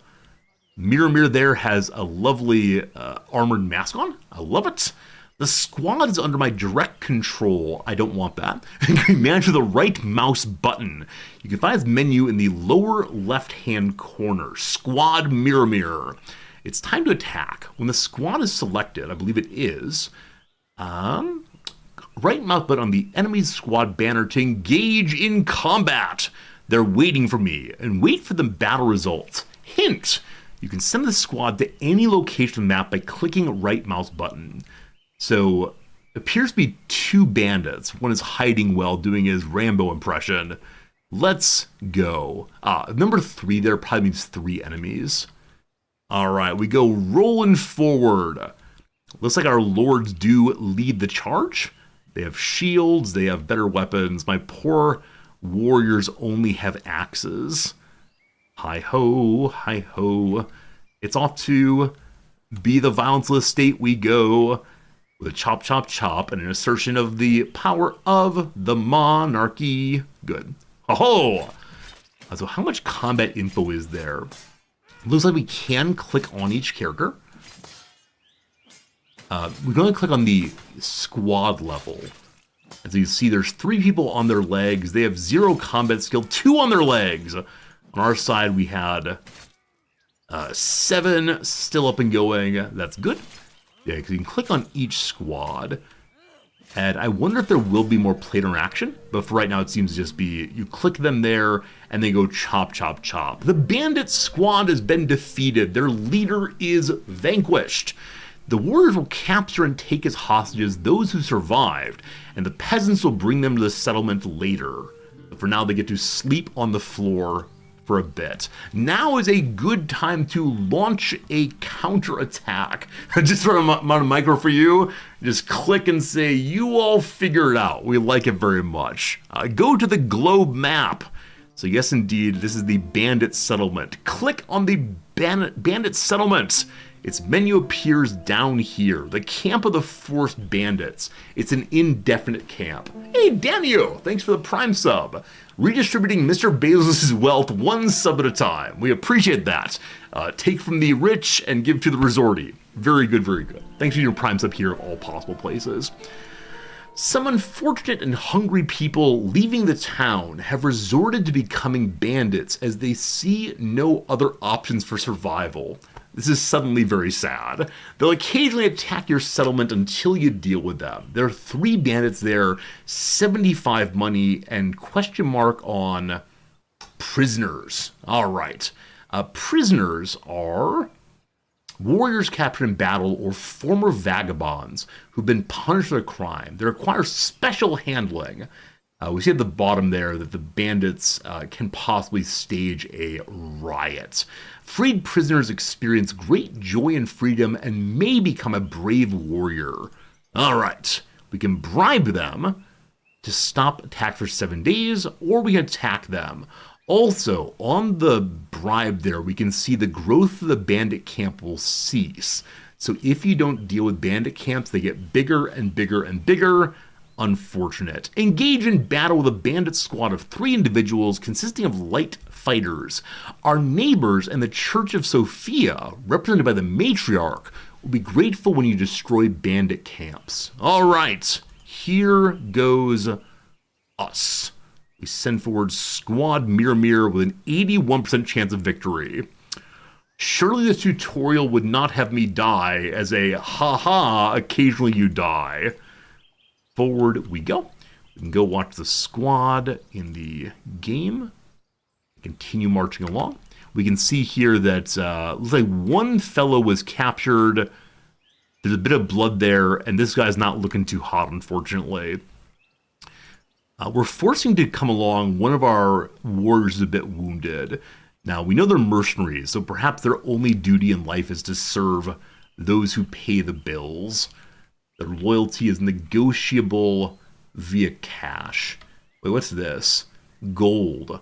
Only the loving family has the right to mint coins. Thus, selling goods to the Holy Caravan is a primary way of obtaining them. Who is the loving family? Does the church call itself the loving family?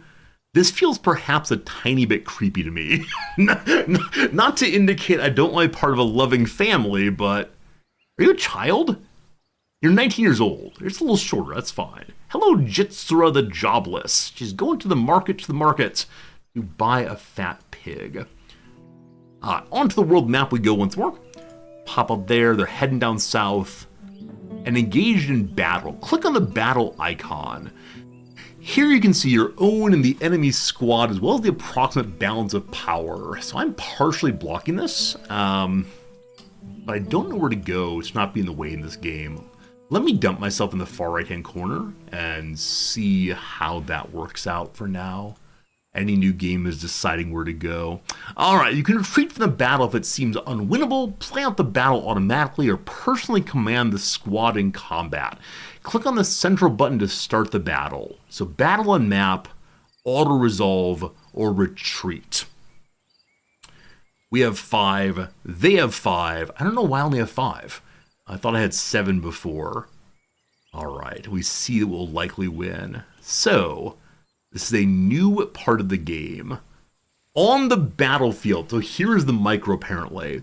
When you initiate the attack, your squad is positioned on the left, while the enemy's on the right. So pretty much like Battle Brothers. Click on the squad's banner to control them. Use right click to move the selected squad, so you can have more than one group in a war. Alright, so attack the enemy, click their banner.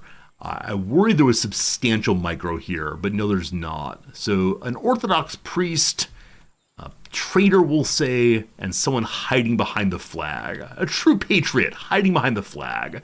They have daggers, it looks like. We have our axes. Here we come once more. We'll be liberating this camp from them. I hope I can take their wonderful looking statue there. The All-Father for sure. So as we swing, I thought I saw someone get experience points. Alright, one of them is fleeing. My people do not attempt to chase them down.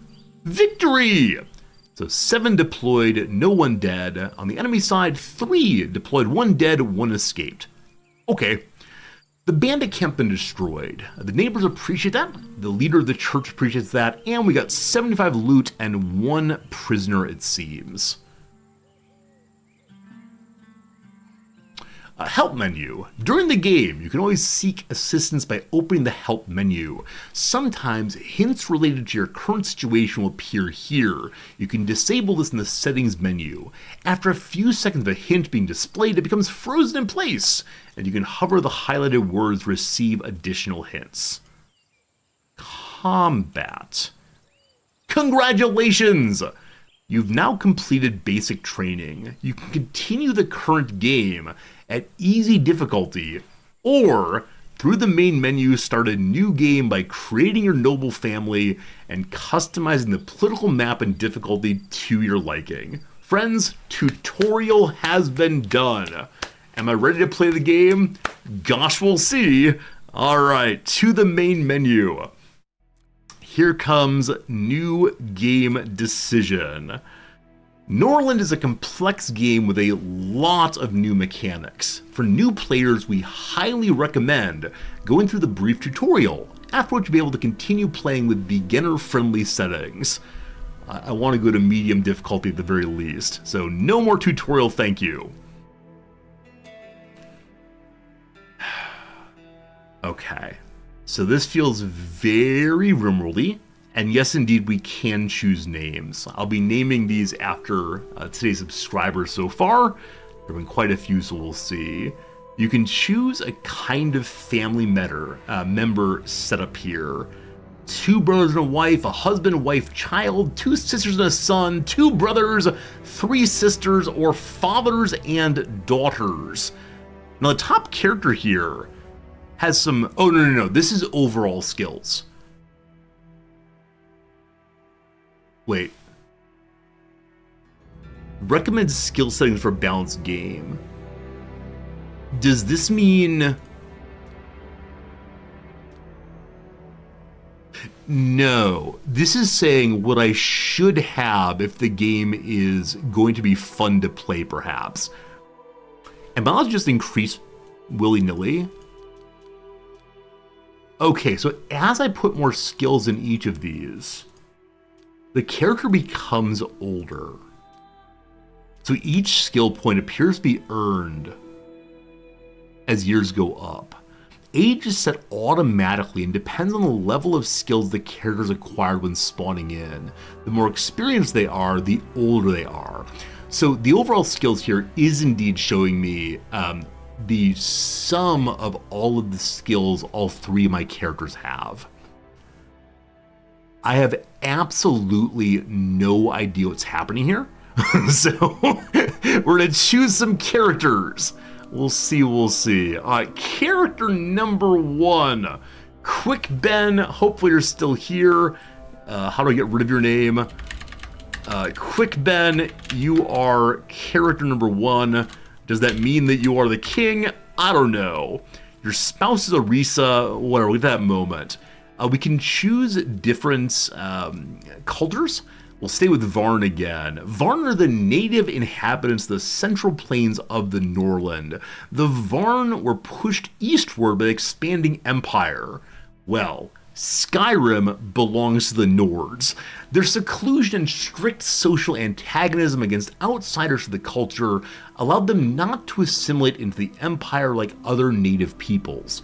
Possessing ancient knowledge about the nature of Norland, Varn seek their unique path in harmony with the living nature and with neighbors. They value peace, they hate the Kaden, they have a bonus to food stuff and knowledge of nature. Alright, now I want to look through all of them.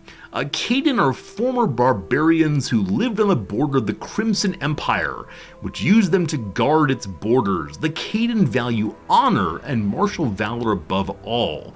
Their songs extol bravery and heroism, while their material culture is notably austere in aesthetics. Friends, I give you the Klingon. Tanaya.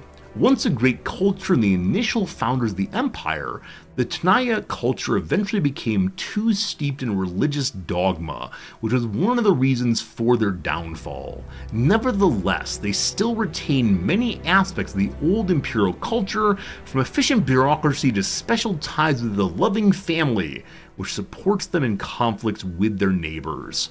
The loving family is indeed the Church of Mother Sophia, the dominant religion with significant power. The church maintains a personal presence in all major cities through its bishops. What are bishops? We can't keep going, that's fine. The other one is the Makha, the oldest civilized people of Norland who created the first cities, philosophies, and inter-kingdom trade relationships. The Makha have long been overshadowed by the more enterprising Tanaya, and for many hundreds of years have been in demographic decline. Philosophers and skeptics, the Makha are practical and prefer money and earthly comfort above all others' values. Hedonists. The loving family views the Makha with suspicion, believing the seed of heresy still lives within the agnostic-leaning culture. I mean, so obviously I want to choose the philosophers, right? That's definitely how this thing goes. Will the highlighted text lead me to philosophy? That is clearly the choice I should make. That's great. Thank you, God. I appreciate that. So it's saying don't play as the Makha. It's experienced players for church politics. Now this hints to me the church will be more than just an overarching voice. The Khaden, the Tanaya, and the Varn are accepted as good play styles.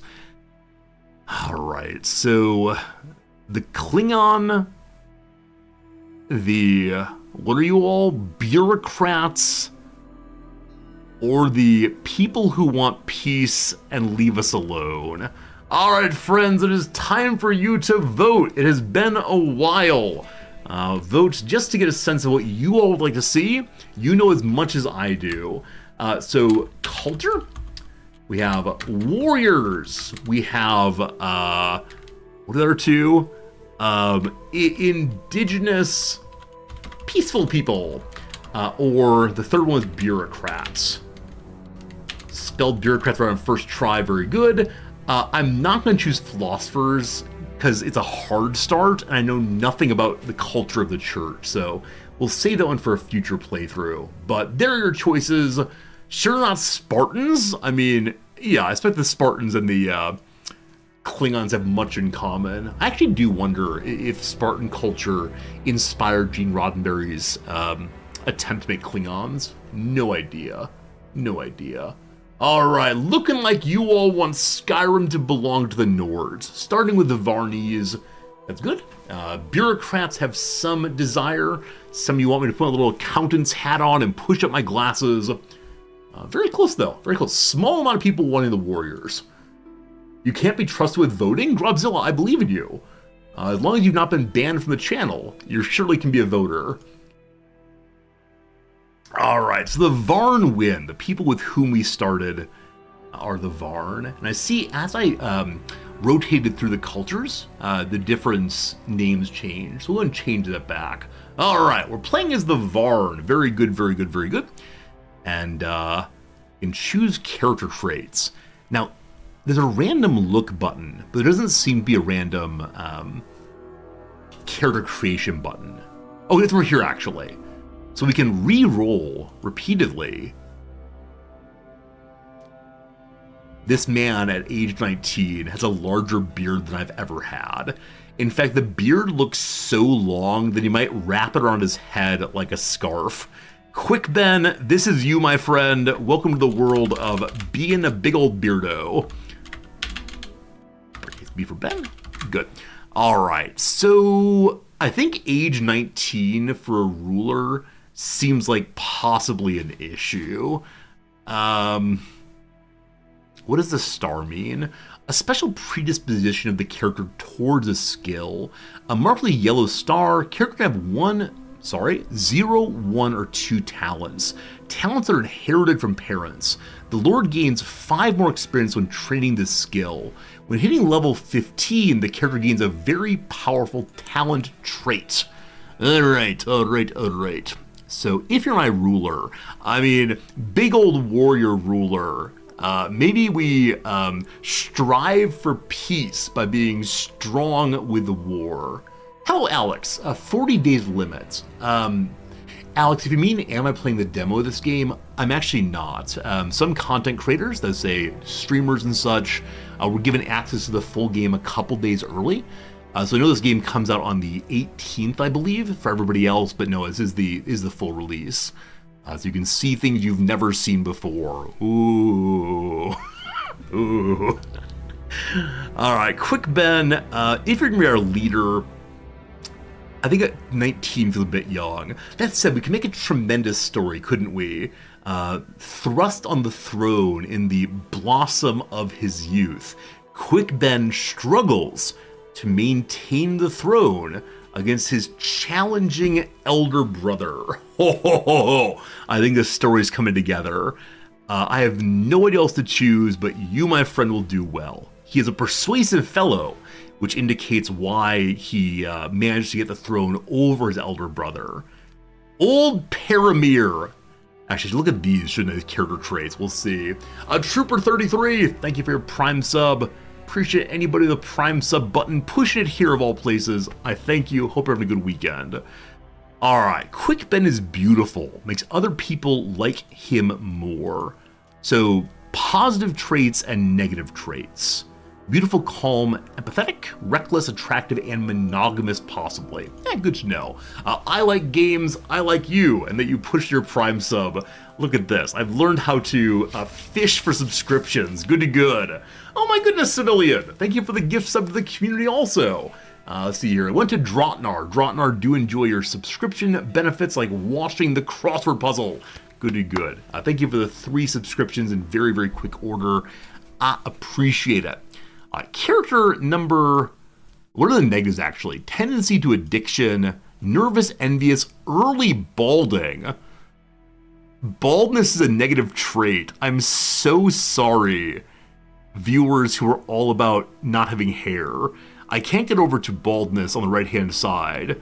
It keeps going away when I try to look, but baldness is a negative trait.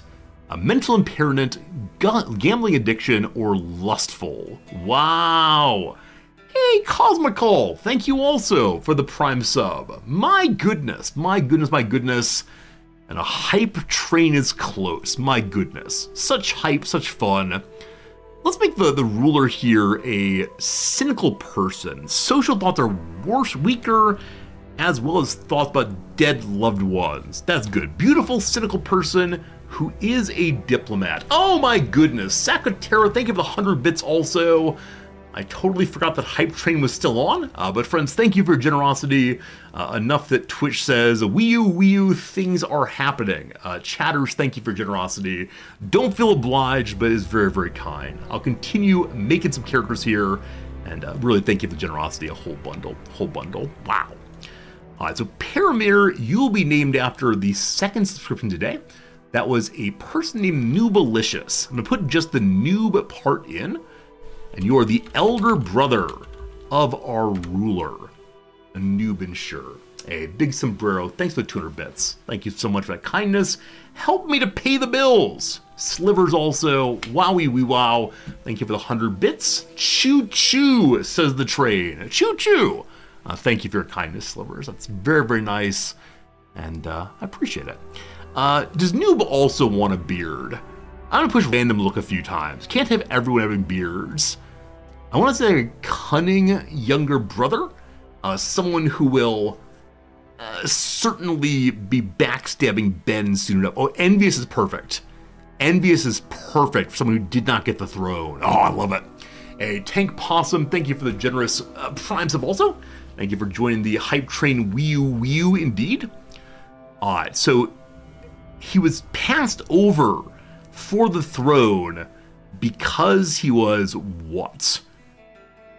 I don't know how to think about these skills. I'm gonna drop your command. So lowering skill points also lowers the person's age. Raising skill points raises the age. As part of your envy, you'll be very polite. I like that. Good at trade, good at management. Wants to be a manager, I love it. Now, Quick Ben wants to be good in persuasion. I don't know how to think about any of these skills yet. But lastly, we have Quick Ben's wife. What are you gonna look like? What are you gonna look like? Such possibilities. I like that red hair one. I missed that. Oh, next red hair wins. Next red hair all the way. Now that I said that, I know I can change it myself. Oh, golden locks! Golden locks. Look like Marilyn Monroe. Silent, I thank you for the 400 bits also. Such generosity today. Thank you, thank you, thank you. A intelligent queen for Quick Ben. You will be named after Brick Ed. Brick Ed. You, my friend, will be the queen of this fine place. I'm loving it. All you gifters, all you subscribers, all you bit people, I thank you for your generosity. All right, so Brick Ed is homely. Reduces interest by -10. I kind of like that. Quick Ben, very attractive. Brick Ed, a little bit less attractive, but they still make a lovely pair. I'm gonna have her have empathy, I think. She's an enlightener. Each character has a special ability also. Enlightener doubles the chances of knowledge being passed on in conversation. Quick Ben, a diplomat, the character has the ability to convince any enemy king to forget all grievances. Or noob down here, sharp tongue. When the character is in charge of the chancellery, the ability to explain provides exceptionally clear language, reducing the need for paper. No paper needed! Thank goodness. Now, people are allowed to have more than one talent. So, Quick Ben, I'm going to have you also be the warrior. It said 1, 2, or 3. Oh, I think we may have 3 talents to give out. And so by having 1 on each character, it doesn't allow 2 on any one character. I get it. But I think we've selected an interesting team. We do not have the balanced start. To make it harder or easier, I do not know. I give you our start. So, we see different difficulties. Like Goldshire? Isn't Goldshire the first little town for the Alliance characters in World of Warcraft? I see World of Warcraft references, I take World of Warcraft references. It's a normal start. The province has wood and copper and flowers and food. Village resources have only iron and flowers. I don't know how that works. Not sure. WoW playthrough confirmed. It's true. It's true. Thank you again for the hype train, friends. That's a nice little level 2 hype train. How that works. I don't know what that means, but thank you so much. So much. Now, what's this place here? Someone lives in the water. That is something. That is something. Frostkeep, Crystalia, Bright Vale, Spark Vale. This is where the tutorial was. Over here, Silver Haven, Crystal Light. Crystal Light is so good. I wish I were in the US to get some Crystal Light. Enchantments or Goldshire. So the one that's hard, we're not going to do. I'm curious what makes it hard. There is no food marked here in the province. You start with only the turnips. Or the rutabagas, rather. Alright, Goldshire it is! Alright, you can start the game as an independent province or immediately create the vassal kingdom by annexing your neighbors. To do this, click the buttons on the borders. You can also create similar kingdoms for other kings by selecting their provinces and expanding their borders. So if I want to, I can gobble up Misthaven? I don't think I want to do that. I think I want to start as just little old me and see what happens. Now we can change the name if we want to, and change the pattern. So what are the different signs? Oh, there are a lot, and I'm probably blocking them, aren't I? Let me go away for a moment. I'm still here. I just want to show you the possible signs. A starburst, I don't know, flower thing, maybe a crystal, a chain, the sun, a tree, a weird little nexus, another star, some diamonds pointing to this be the spot, 3 Olympic rings, a fleur-de-lis, some scissors. Why would anyone be the scissor people? I just don't understand. An omega, or horseshoe if you want, the snails, because we'll slowly grow, a heart, a lion, an eagle, many kinds of overlapping symbols, Celtic such and so, a swirl, some crowns, a swirl, Poseidon's mighty trident, some kind of leaf, a bird, a cross, circle, circle, circle, aiming here, a lovely heart, a lovely flower, a man on fire running away. What in the what is this? Is that possibly like the symbol of the developer? If so, I'm all about it, but why? I saw one early I wanted to do. I don't recall what it was though, unfortunately.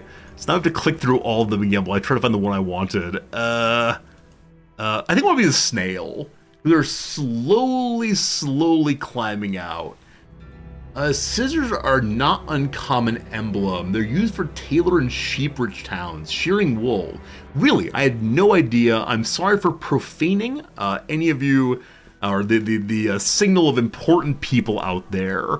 Now, I want the pattern to probably be just a plain background. I always do just a plain background. It is kind of lame, but what else would be good? I don't know. I don't know enough about heraldry, unfortunately. Wait, I kind of like this one. I kind of like this one because we have like snail slime dragging its way through. This is perfect. So the color itself, oh, you get white, black, or yellow. And it was all yellow. The color pattern, I wanted a green for snail slime. Oh, I found it. I found it, good. And the background, I don't know, is a snail in the dirt. Or at least the white makes the snail slime really stick out quite a bit. Or has snail slime taken over absolutely everything? We just do pure green.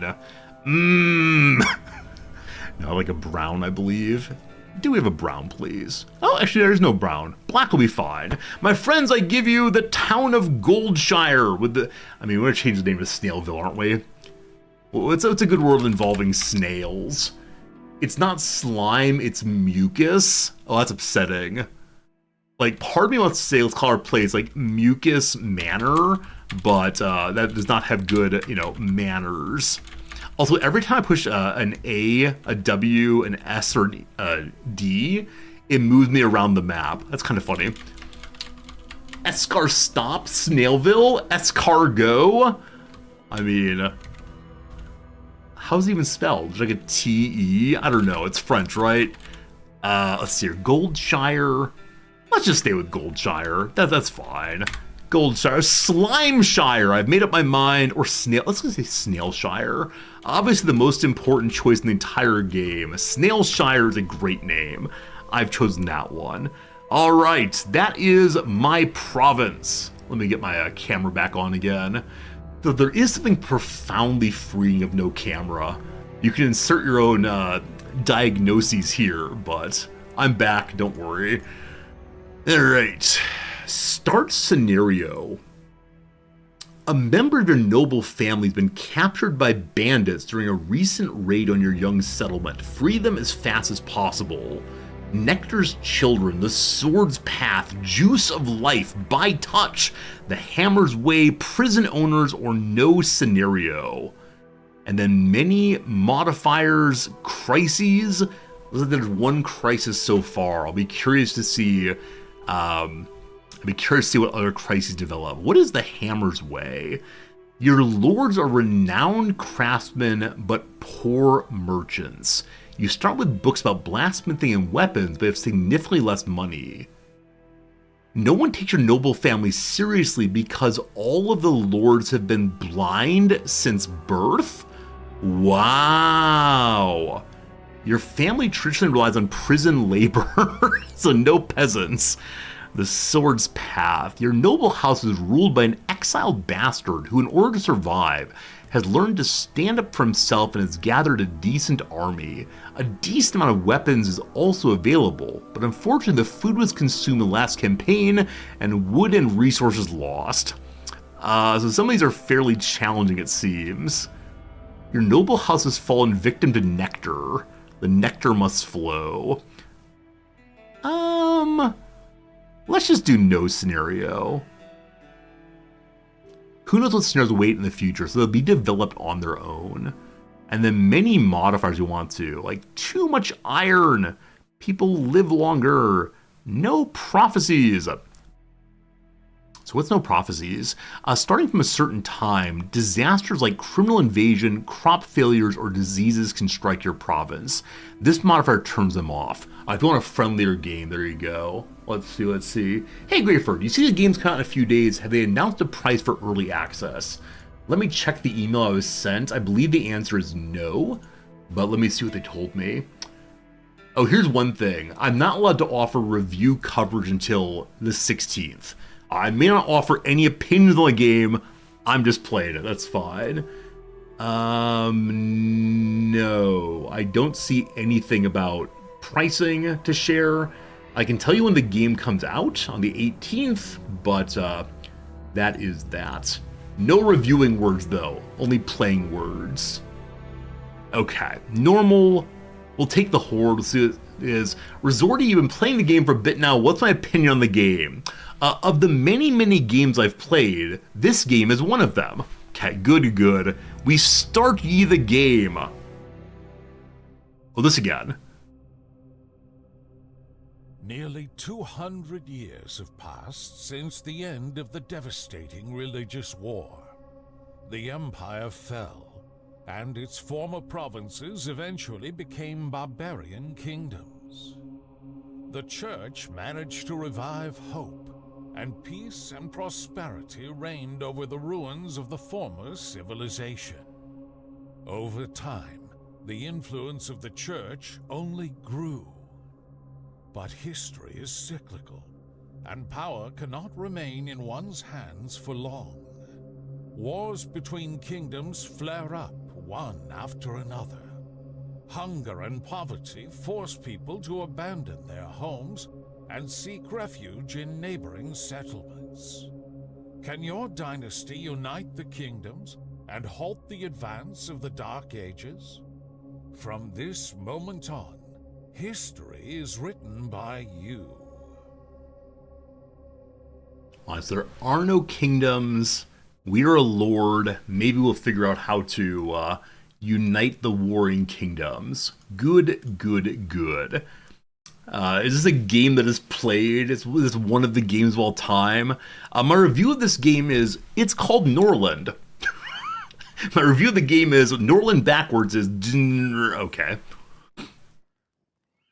The beginning of the story. Norland, the year 2898 since the creation of the world. Chat, I need you to remember that number, 2898. No doubt it's a code for a locker at some point. 200 years have passed since the Great Crimson Empire perished in the flames of religious war. Its former provinces have become the barbaric kingdoms, kept from mutual destruction only by the all-powerful Church of Mother Sophia. While the holy prophets speak of the impending end of the world, in one of the small kingdoms, a dream of the birth of the new empire is taking shape. I do wonder, will we eventually have to fight the church if we want to take over everything? Now, is that my goal? No. My goal is, let's just not die. If I can keep us alive for, I don't know, a playthrough or two, I'll be very happy. Okay. So we have some buildings built as the game begins. These look like houses. They all have the same items inside. This is a market, I believe. Look at those lovely pumpkins. Yes, please. Here's our main hall and the warehouses next door. Over here, I believe this is where the peasants sleep. The one peasant has a special bed. Oh, I think this is meant to show these are bunk beds. And lovely peasants slop too. And they get to wash themselves with a rag. Great stuff. Alright, getting help. No. Right mouse button is to unpin, go away. First steps. You'll need a lot of wood. Buy stuff from the Holy Caravan. Make people learn things at the library. Peasants need stuff. Have an altar. Build a temple. See what lords want. Peasants work in the day. They go to bed at night. Okay. Here's some hotkeys. Q and E is switch between lords. May I reorder the lords? Seems like no. Fine. Instructions. Give workers jobs. They take 3 days. They stay for 3 days. Make money by selling things. Moonshine, beer, aromatic ale, etc. Cool. Production. 2 types of order. One is make X, one is do until. Love it. Knowledge. Build new buildings after learning in the library. So we have no library. We need to build a library clearly. Internal trade. During the day, characters work. At night, they rest and engage and maybe sleep. Set wages, set price for items, etc. I do wonder if I can run this as an absolute company town where I give my workers wages and then require they spend absolutely all of them giving these things back to me. And so all the money is the king's ultimately. Lastly, warriors. Use warriors for expeditions on the global map and for the defensier settlements. You can hire mercenaries, hire peasants and prisoners, but to train them on a training ground. Only unhappy peasants may not be warriors. All warriors require armaments. You can buy them or make them. Peasants are afraid of dying. It takes them time to get used to their role. Before that, they're cowardly. Warriors live in the barracks. Yep. All right, like every good game in the entire world, we begin by making some wood cutting lumber mills. It's better to build them far from each other but closer to trees. One worker makes 26 wood. It costs 15 wood to start. We have 500 wood as we begin. So, I don't know, there's some fertile soil down here. To the beach. Everyone loves a beach. So you will just go in this spot right there. I think I'm going to build 2 of them kind of far away. Hopefully those are not important. We'll see. 2 of those. So those get building. That said, I believe I need to tell someone to force the workers to go. Quick Ben is already in position to tell the workers what is what. Noob is my greatest manager. It gives a production bonus. So all of our characters give a small production bonus simply for showing up. Noob, you're in charge now, my friend. Okay, this place also serves our gold. Now there's 6 red things here. Build a lumber mill. There were other things before. Having moused over, I believe I've ruined it. There we go. People have nowhere to pray, taverns are not functioning, we have no alcohol, food production absent, and an enemy is plotting against me. My relations with one or several kings have fallen below 15. There's still room to fall before armed conflict begins. -25. If you don't improve your relations with them soon, expect aggressive actions, like bribing the lords, hiring assassins, and so on. To protect yourself from intrigue, place patrols near the hall, library, and lords' houses and raise their loyalties. Also, happy lords have a chance to become loyalists who cannot be bribed. Alright, so on the world map, the leader of Lakeland is plotting against me. Lakehold, not Lakeland. In these places we see, maybe this means the price of copper's up and the price of weapons is down? Lakehold, the Caden are unhappy because we're weaker than them and they hate our culture. Now, may I send one of my lords for a visit? Improve relationship. So we learned earlier that flesh wolf hunting is a good way to improve relationship. I do worry that because they dislike me, we're just going to get destroyed. Here we go. King Quickben. Offer a positive interaction, hopefully. Please don't get kidnapped. I don't know if that's possible. Into the province once more.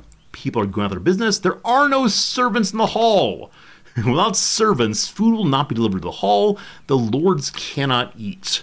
Click on the hall and make it a priority building.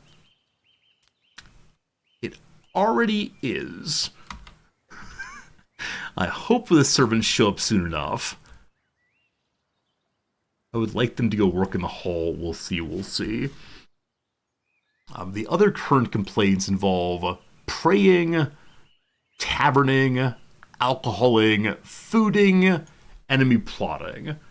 So I don't want to give my workers too much to do.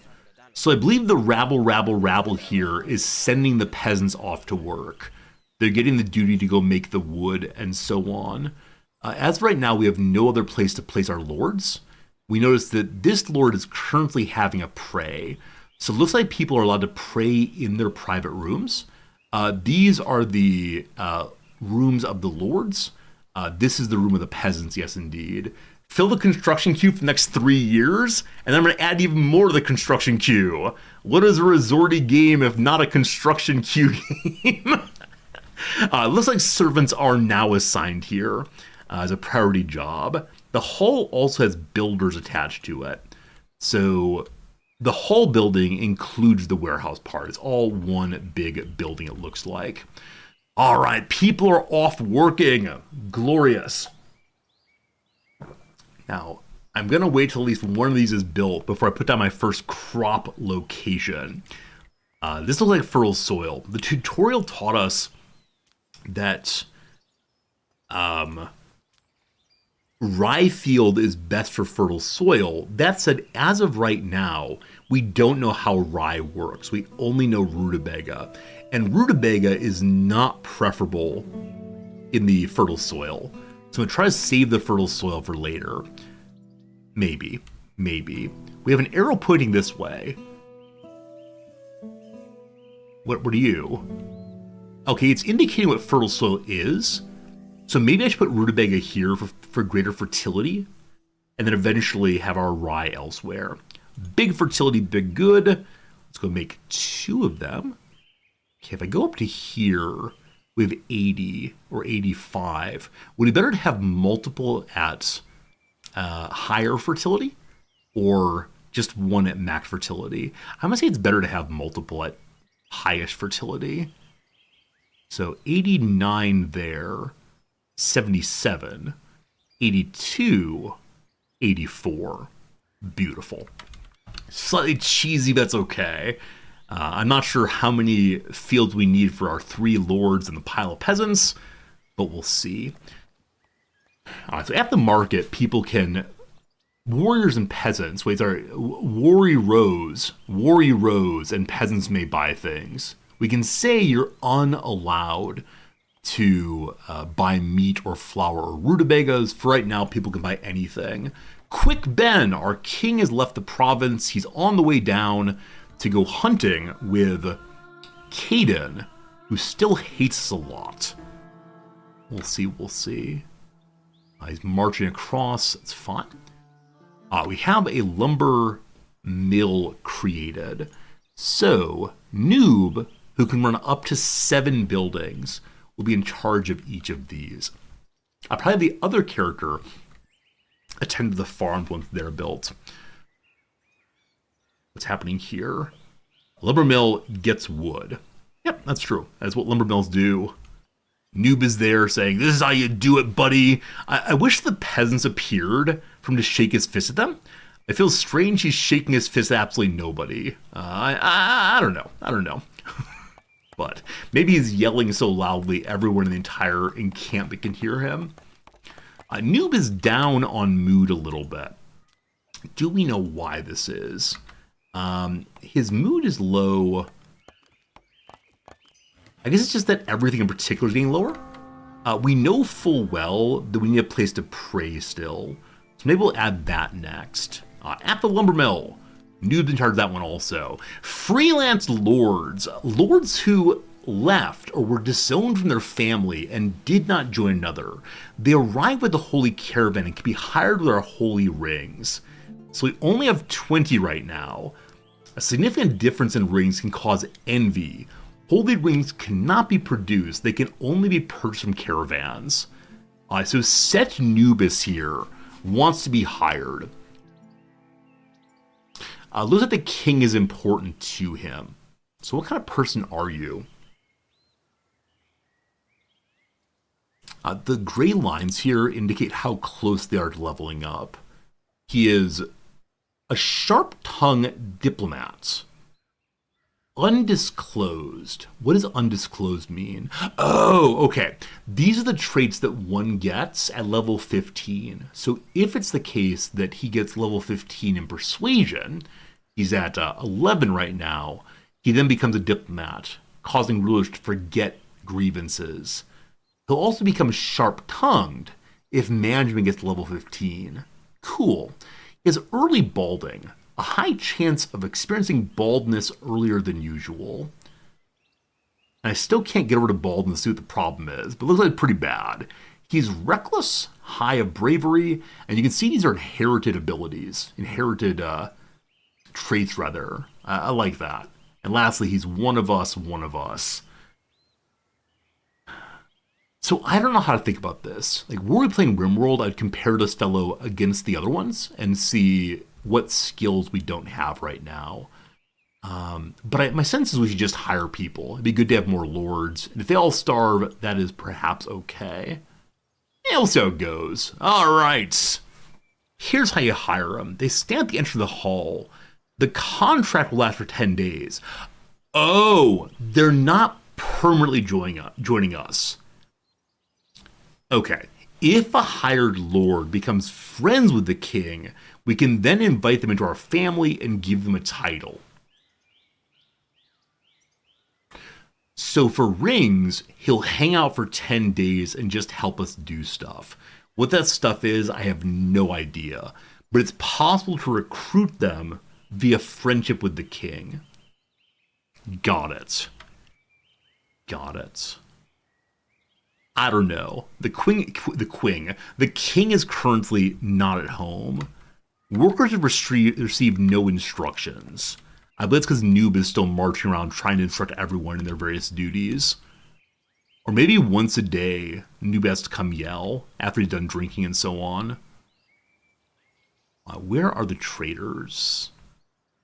Oh, you traitors. There they are. Big pile of trading with Set Nubis along. They're having conversations about economy and gears and the weather. Are some of these peasants possibly?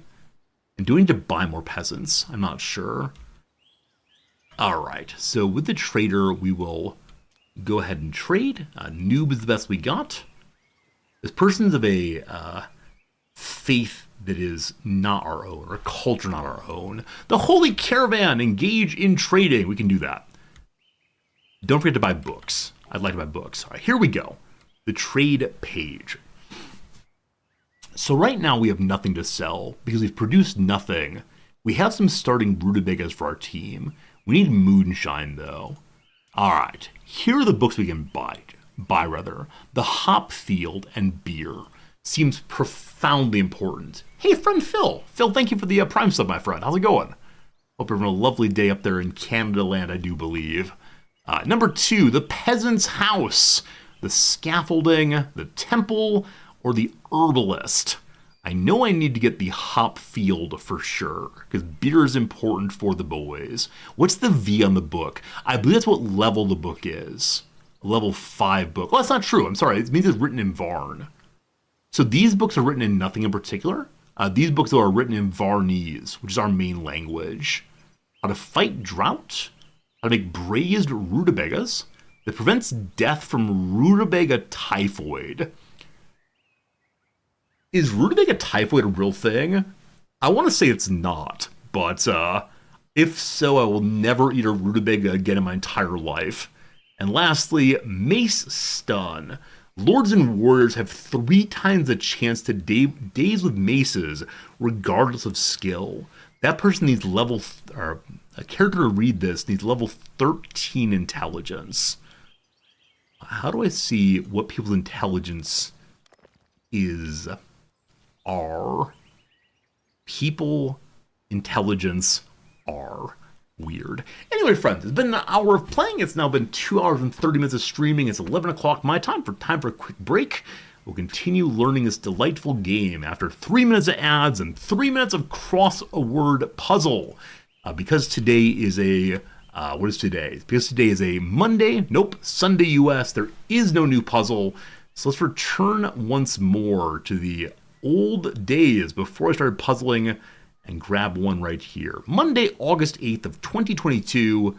This is one that is, one I'm not completed yet. So we'll see. And thanks for hanging out. I do appreciate it.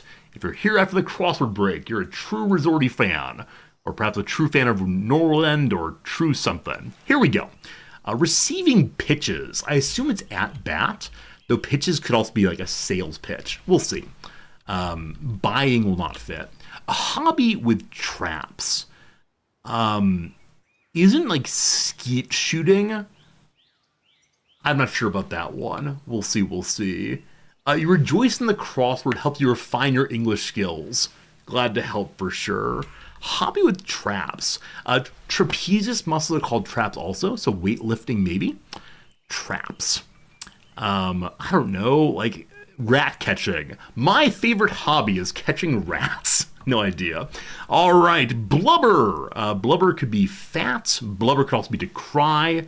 Let's see what the down is. A challenge for a pickup artist. So pickup artist here with a question mark probably does not refer to like, hey baby, you're awful. Want to go on a date? It's called negging. I know what negging. Could be like a person who is painting on the side of a truck. Unsure. Wasted part of a weekend maybe.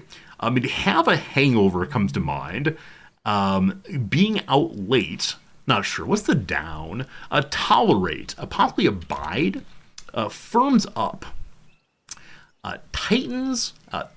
Tots, I think is not a word. Not sure. Producers of big hits. I want to think of baseball big hits, of course. It could also be, big hits like hit music. Boxer. Boxers have big hits. Nice. Luxury Hyundai sedan. Elantra comes to mind. I don't know cars, unfortunately. A flat in London, perhaps. Flat. So it's not referring to the apartments or home, probably. Flat. So squished. I can't think of any politicians named Flat. I'm just not sure. Anyway, wasted part of the weekend maybe. Boozed. Would an AZ make sense here? Probably not. All right. Traditional ingredient in she crab soup. So anytime there's something about fish or seafood, etc., that's 3 letters long, the answer is eel. It's going to be eel. I don't know about she crab soup, but I know that eel goes in the crossword puzzle. Brain trust. Brain trust usually means a collection of intelligent people who study something together. The X here feels very, very awkward. The word index comes to mind, but there's not enough open spaces. Abide may be wrong for tolerate. Organization with towers. So towers can be computers. Towers can be like radio towers or cell phone towers or faulty towers. I'm not sure. Word after third or advanced. Probably degree. Hello, Noms. How are you? Hello. Are you here to do crossword? I'm here for the mukbang intermission. Oh boy, Noms is eating some chocolate cake on stream. How nice that in Japan you can just buy chocolate cake. It's already made. The convenience store buy just a few slices. You don't have to buy the whole thing. Chocolate cake. That's very nice. They're made under pressure. I mean, the answer that comes to mind right away is diamonds, of course. Yeah, that's what I would think too. But it could also be like heroes made under pressure. I think it's diamonds. Diamonds fits. All right, let's go and do 2 more and then back to the game. Beside degree, thank you. Oh, that means boxer's wrong. Producer of big hits. Oh, producers is plural. It can't be boxers then. It's some kind of thing there. Thank you. Degree is probably right, though. Big hits. Not sure. A bongo player. 2 more. A she in Latin. Is it something like that? Do you know, Noms? Yeah, it's something like that. I actually forget, though. I forget what the... That's fine. We'll get it. Last one for now. Site of many boards. Site of many boards. So construction site, a board game. Home Depot! The Home Depot has boards. Boards can also be like people in a boardroom. So foundations. Home Depot just paid me money. Home Depot paid you money to say their name. Wait, you're coming on my stream and being a sellout? Is that the case? Yeah. Oh boy.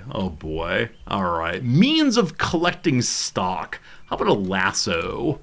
I like it. Last one for now. Oh, very sweet one. Some blank. A message in Charlotte's Web. Some pig.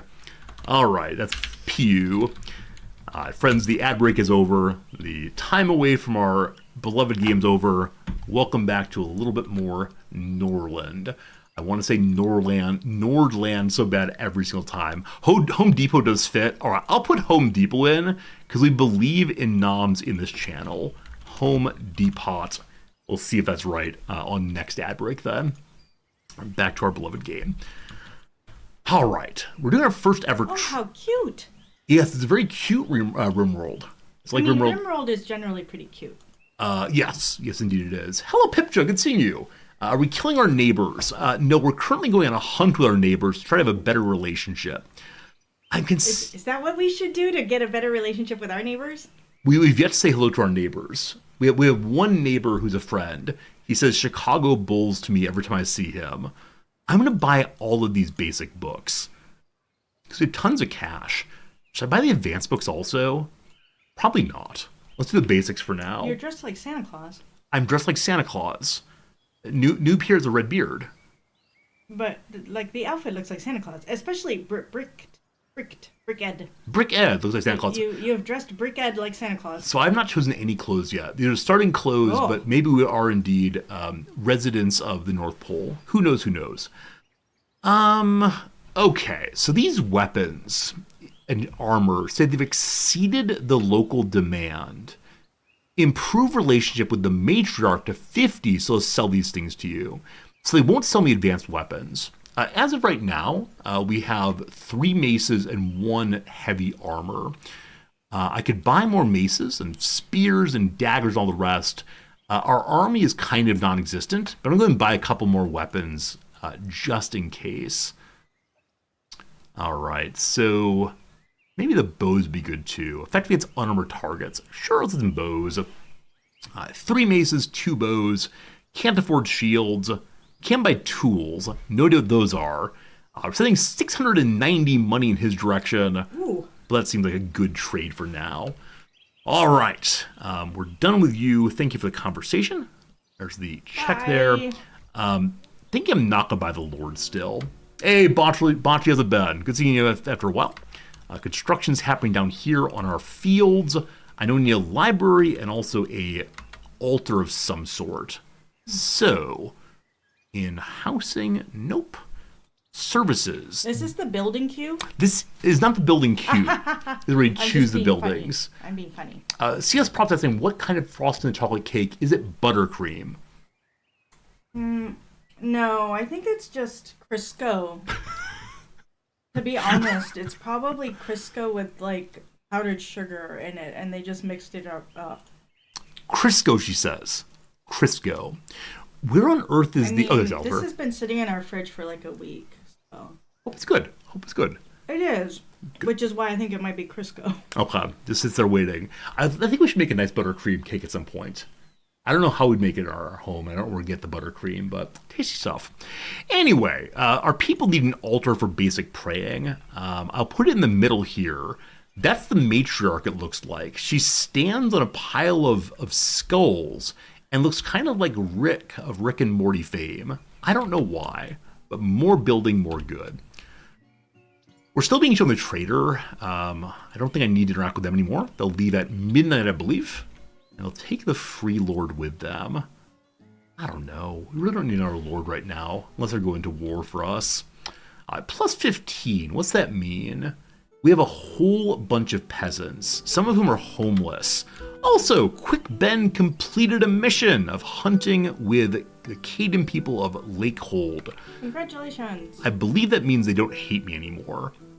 Yeah, previously this show, the relationship here showed negative 17 or so. So no more active war.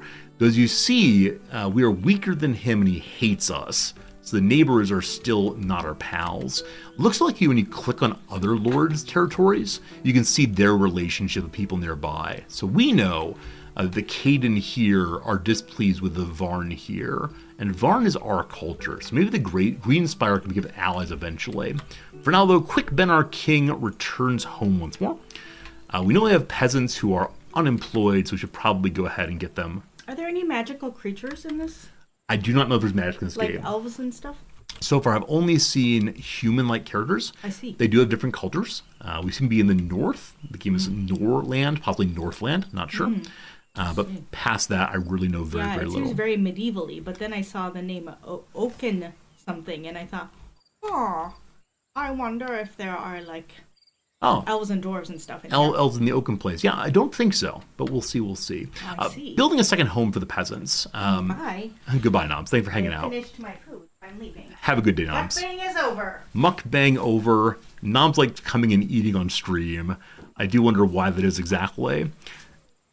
I want to line this up so it looks nice. I just like to have some company when I'm having my food. Otherwise, it feels a little bit lame to eat chocolate cake all by yourself. It is nice having you here, Noms. Start feeling a little gluttonous. Thank you for hanging out. It just seems like a social occasion. I'm glad you didn't. Everybody is eating cake, right? I have no cake.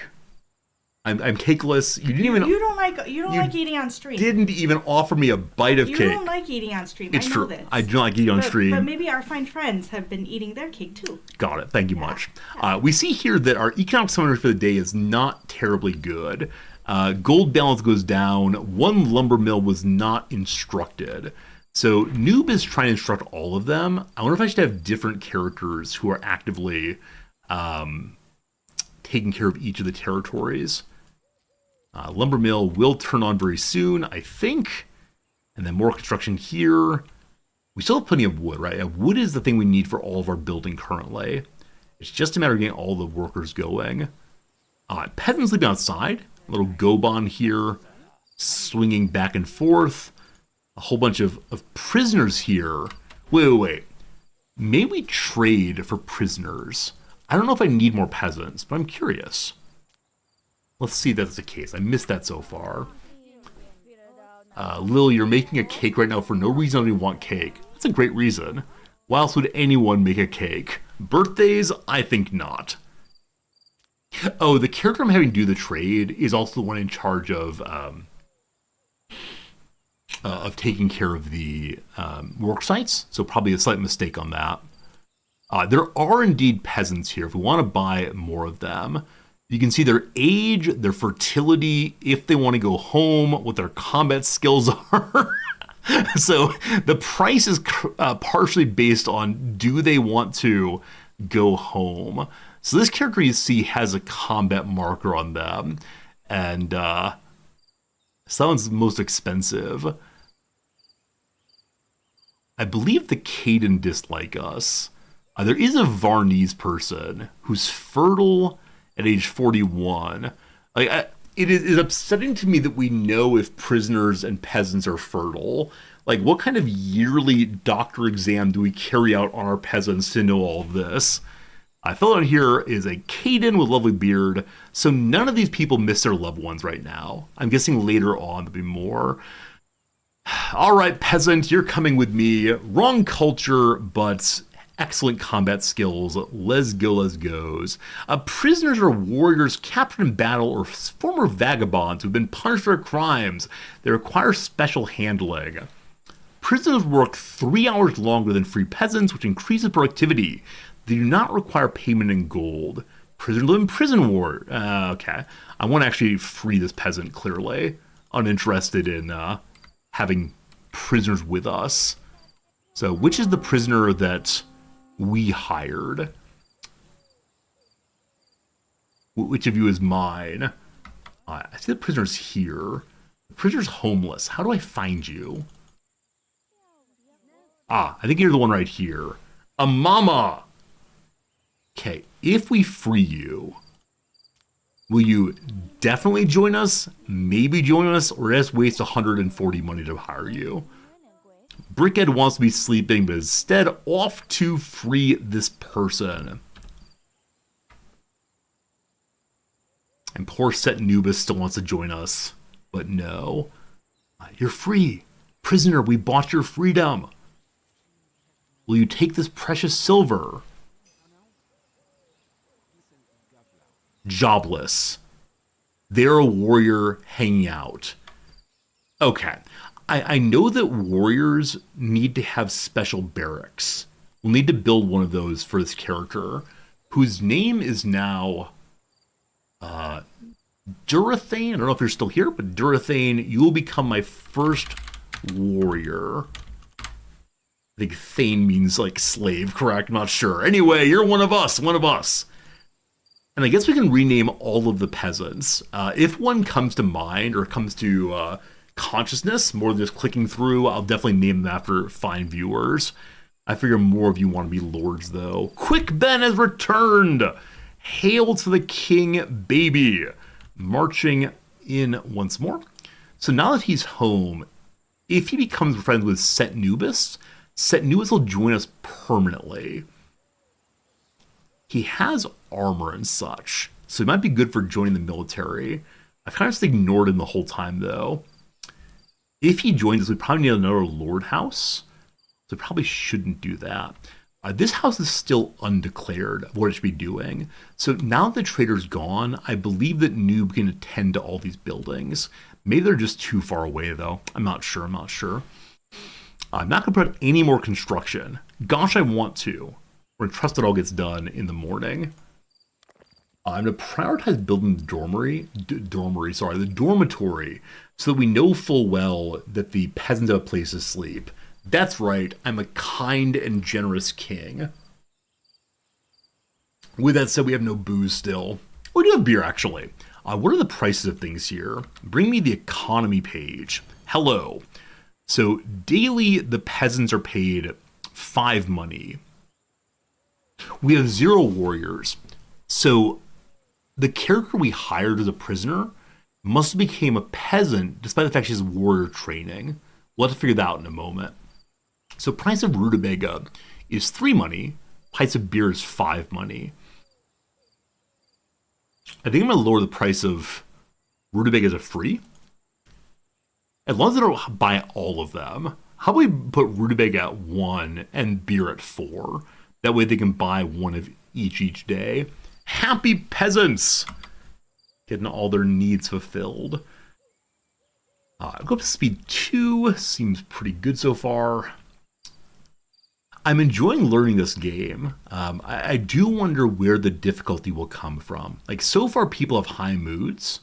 I'm guessing that will not continue. The king is happy that he was flattered by the other king he visited. Lovely. Okay, may I create my army? So the free prisoner is not showing as a warrior right now. Do I have to start the army first? No. Okay. Maybe the lack of barracks is making so I can't make my peasant into a warrior. We'll see very, very soon, I'm sure. I am curious, how many of you are planning to play this game when it comes out in a few days here? Like, is it dependent on what the price is? Are you going to play it no matter what? I definitely want to play it for a few days at least and see if we fall in love with it. Might make sense to play at even higher speed, but so many peasants joining us. So few jobs. No one's left us yet. That said, some peasants are both homeless and have mild fatigue. If we can just get them into a house, be good. Depending on how long you stay on Workers and Resources, yeah.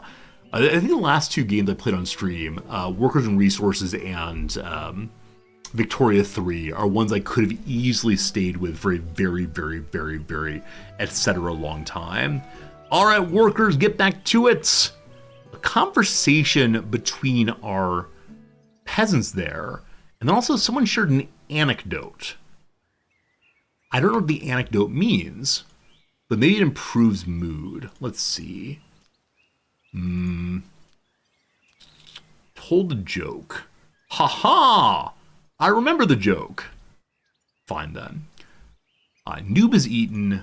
Noob's gonna give job duties here.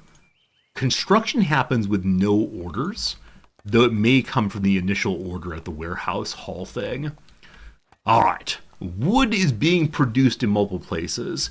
We have burned through half the money that we started with. So I'm not quite sure if that's a big issue. We'll discover soon enough. All right, peasants have places to sleep. We're tending to the peasants. That's grand. Now, I wonder if it's the case, if you don't mark a building at build this first, do the peasants build in the order in which jobs are placed? It looks like they could do so. So good to keep that in mind, certainly. We need a library also. Library is what kind of building? A service building, maybe? Indeed it is. 40 wood, we can do that.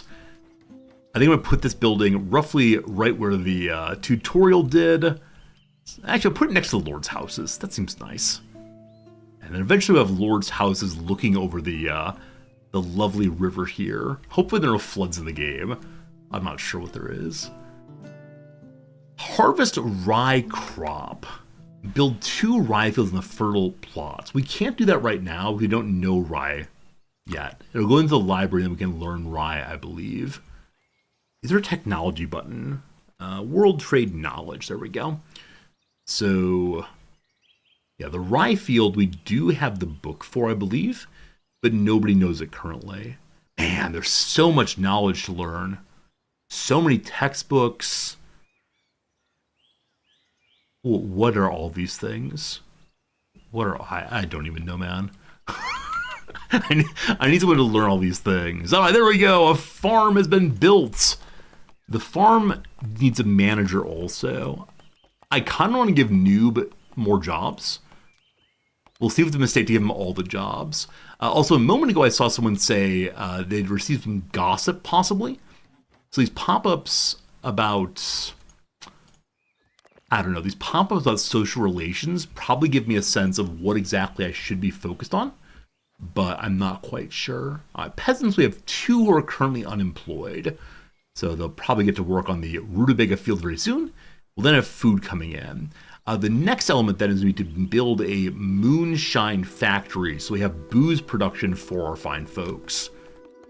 Yes, a place to worship now. Will there be enough time in the day to do everything they need? I'm not sure. They're peasants, though. A wide variety of religious symbols here. Sort of a cross, the skulls, the key, and the shovel, maybe? Possibly 2 shovels, maybe a spoon, unsure. Adriel said hello, friend. Noob is bummed out due to loneliness. I'm not sure if the lords will hang out and chit-chat, and if that will help with their loneliness or what exactly. The game has been saved, right? So important messages pop in the middle. The game being saved is probably a less important ones also. We'll see. Brickhead showed a parody to Quick Ben. Someone's mouth is closed, someone's mouth open. The peasants are thinking of love. So what is this? Showed a parody.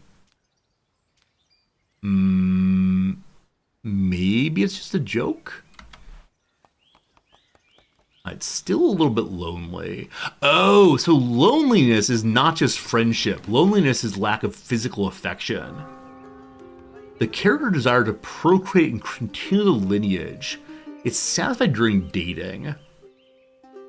Outside of marriage, characters can bribe peasants for this purpose, which is considered a sin. Choose a peasant of the opposite gender and order your lord to bribe them if you want to meet the need immediately. So Quick Ben and Noob... Wait, I thought that was marriage here. Okay, so Quick Ben and Brickhead are romantically involved. They're married. I wonder then why they're not producing physical affection. Maybe Quick Ben was gone too long? Also, they don't share a bed. Each person's an individual bed, so I'm not sure. Hey, Cajun Killer! Thank you for the resub, friend. 19 months. Wowie wow. Happy Sumo Fortnite. Indeed, the Sumo is on once more. I hope you are ready to enjoy it. It'll be a lovely, lovely thing. I've not watched the Sumo in a long time. I feel bad living in Japan and not talking about the Sumo. Okay. Quick Ben and Brickhead are spending time in bed. Wow, it's censored. I'm not going to watch this. That little face there concerns me immensely. Oh, interesting. So the characters take off their clothing at the top of the screen here. Well, that's a life, I suppose. Now about the library. This is where I spend my life anyway. How do I make someone get to researching? I believe the knowledge page will do it. So what do I want to know first? Houses for the peasants. So instead of throwing the peasants into a giant barracks, you can throw them into a house instead. No, I want hop field and beer, certainly. Someone needs to learn this thing. So right now, Brickhead has no jobs, nor does Quick Ben. So Brickhead, you will learn that book, please. Now, may I order her to learn multiple books, or is it only one at a time? Only one at a time. All right, she will learn that. We can then start our brewery presently. No. No. Alright, so money is still going down. Now, if you go to the market, does money go up? 11.53, people are shopping. 11.57, so yeah, the money is moving through our economy. The peasants keeping the cash. Yeah, we see peasant inventories. So we could raise prices. Having thoughts of death? Hamo, you're in a good mood. Oh my goodness. Oh my goodness. That is something. Everyone's worshiping. Praise be to Rick. I'm so confused. So confused. All right. So may I make the brewery yet? Or did I wait till it's learned? We have the tavern sorted out. A place where peasants relax over work. Here, alcohol is sold. May production for the brewery, though. Indeed it is. Is where alcohol can be brewed. One worker can make 23 beer or 18 spiced ale or 26 moonshine. Ah, love it. All right, let's put the brewery over in Peasantville. Is there any fertile soil up here? Not really. There is fertile soil to the northeast. That's fine. You understood nothing that's happening? I mean, it's a little Me Too. I'm not exactly sure what's happening here, but we push the buttons and hope for the best. Also, why is Brickhead green? Mild fatigue. Well, you didn't sleep last night. Also, lowered loyalty. Bad relations with the king to whom she's married. May I order her to go friend with someone? Social. Spend time with your wife. 3 in whatever that is. That skill is manners. Manners influences interest in the character from other lords and the effectiveness of insights gained from deep conversations. However, a significant difference in manners can lead to rejection of the lord. So he's a 3 in manners. His wife's a 3 also. Why can't you be best friends? Why can't you be best friends? I'd like you to go engage in sociality with your wife, please. Have a conversation with her. Good. Your gripe with the game is that days are short, walk, place takes forever. I think that's right, Pipcha. I think that's absolutely right that the characters do take a while to get from place to place. Might be an argument in favor of building roads. I know there are roads. I wonder how much that speeds up characters' movements. 30%, 30% all of them, and they do cost cash money. Quick Ben comforted Brickhead. Her loyalty is 50 but green now, as opposed to 50 but red. Aight, cool.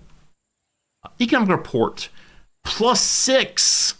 The economy is going the right direction.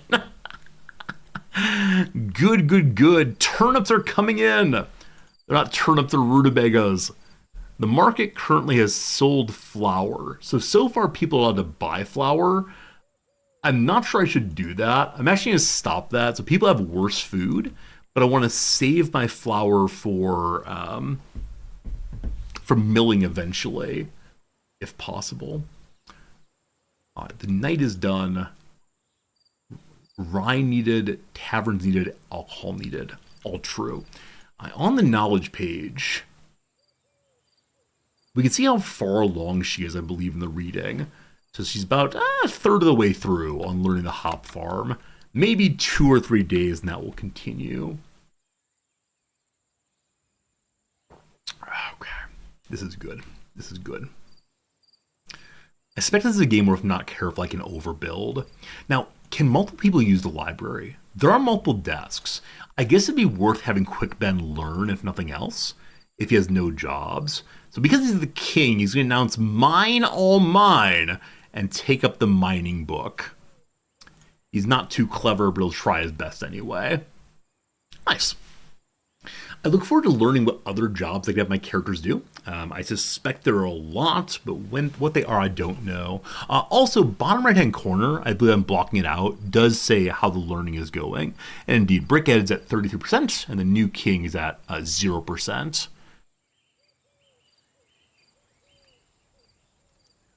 Huh.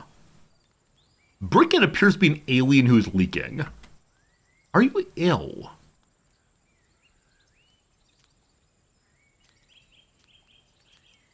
Okay, so I don't understand what's happening. Oh, she's pregnant. Hey, a little babu. I don't know if the babu in the new house. The character's expecting a child. Initially, they may experience nausea and slowed walking. Shortly before birth, the character will be unable to walk.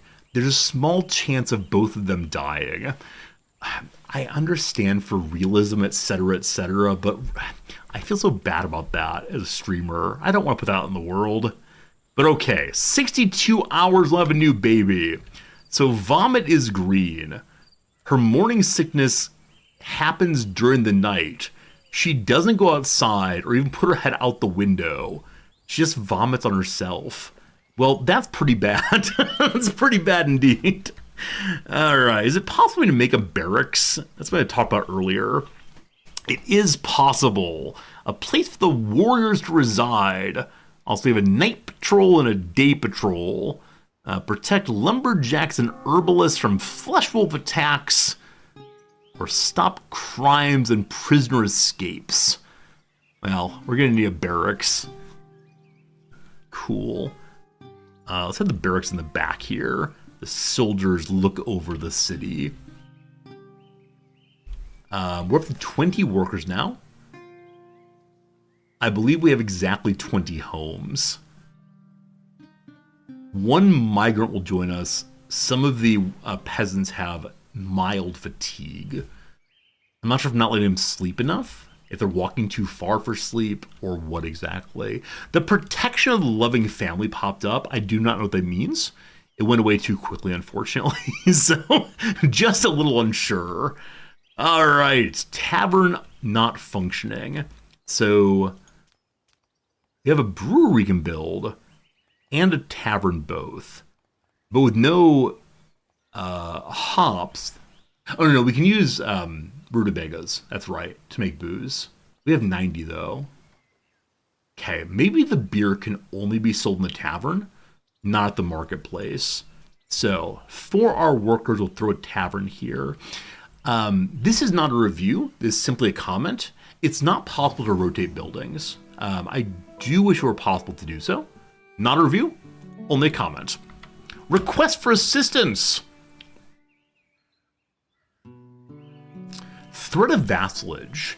Markward from Dragonhorn is becoming stronger and plans to annex Greenspire to his kingdom soon. Markward of Dragonhorn. I don't know who that is. It's one of the other powers not yet known to me, but they're asking me to come help defend.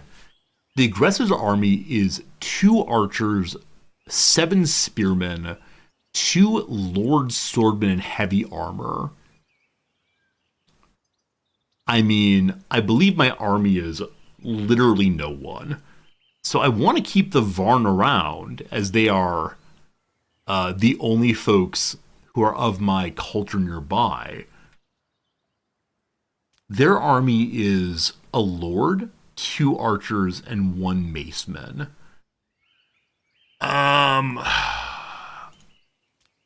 I believe I can't help you. I wish I knew where you're being attacked from. Like, it seems that the enemy was purplish, so I wonder if they're going to march through other people's territory to get there, or if they can do the Carthaginian thing and go over the mountains. Well, that's your problem, my friend. I wish you the best of luck.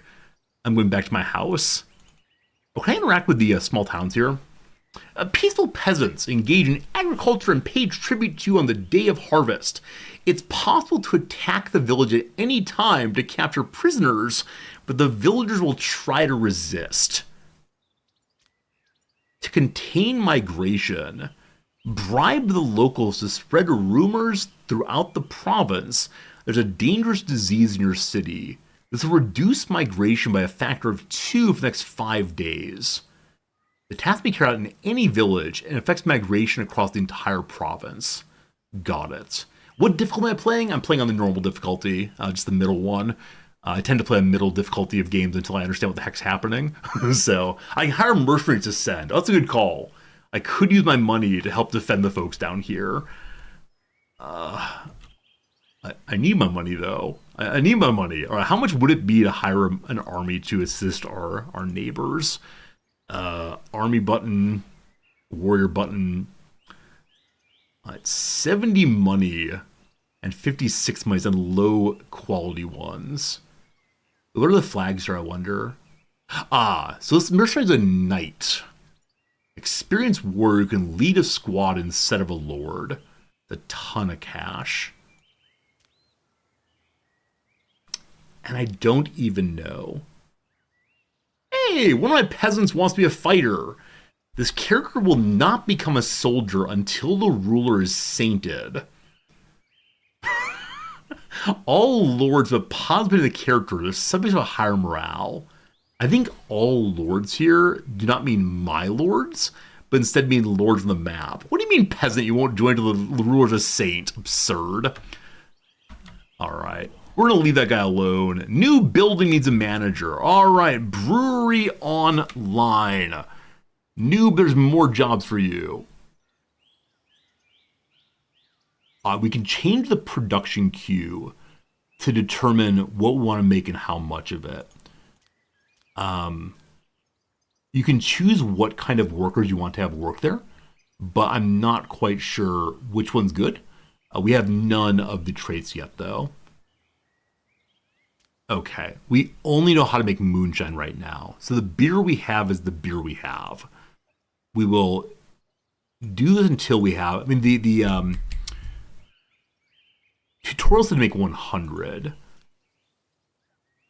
So yeah, we'll do until, I guess 50, because we are making rutabagas right now.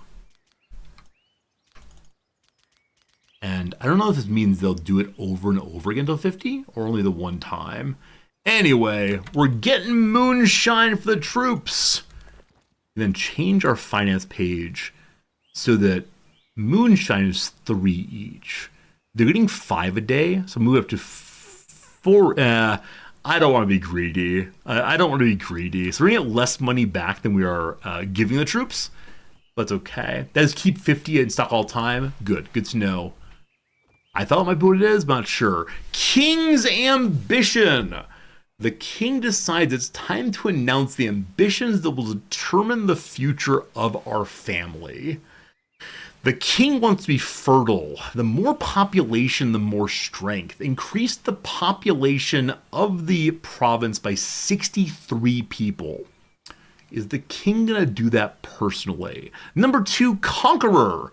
Power leads to prosperity of the dynasty. Add 3 vassals to the kingdom. Unifier. Only by helping each other can we stand strong. Expand the alliance of free cities to 3 provinces. Or economic. The economy decides everything. Achieve daily production of goods worth 1,620 money. So the game recommends we try fertile first. My guess is that will automatically happen, and we just keep building houses for them. So alliances sound very, very cool, but knowing that our neighbor is getting taken over already concerns me a little bit. Also, today the ceremony of coronation will take place. So I guess my king is finally becoming a real king today. No clue why.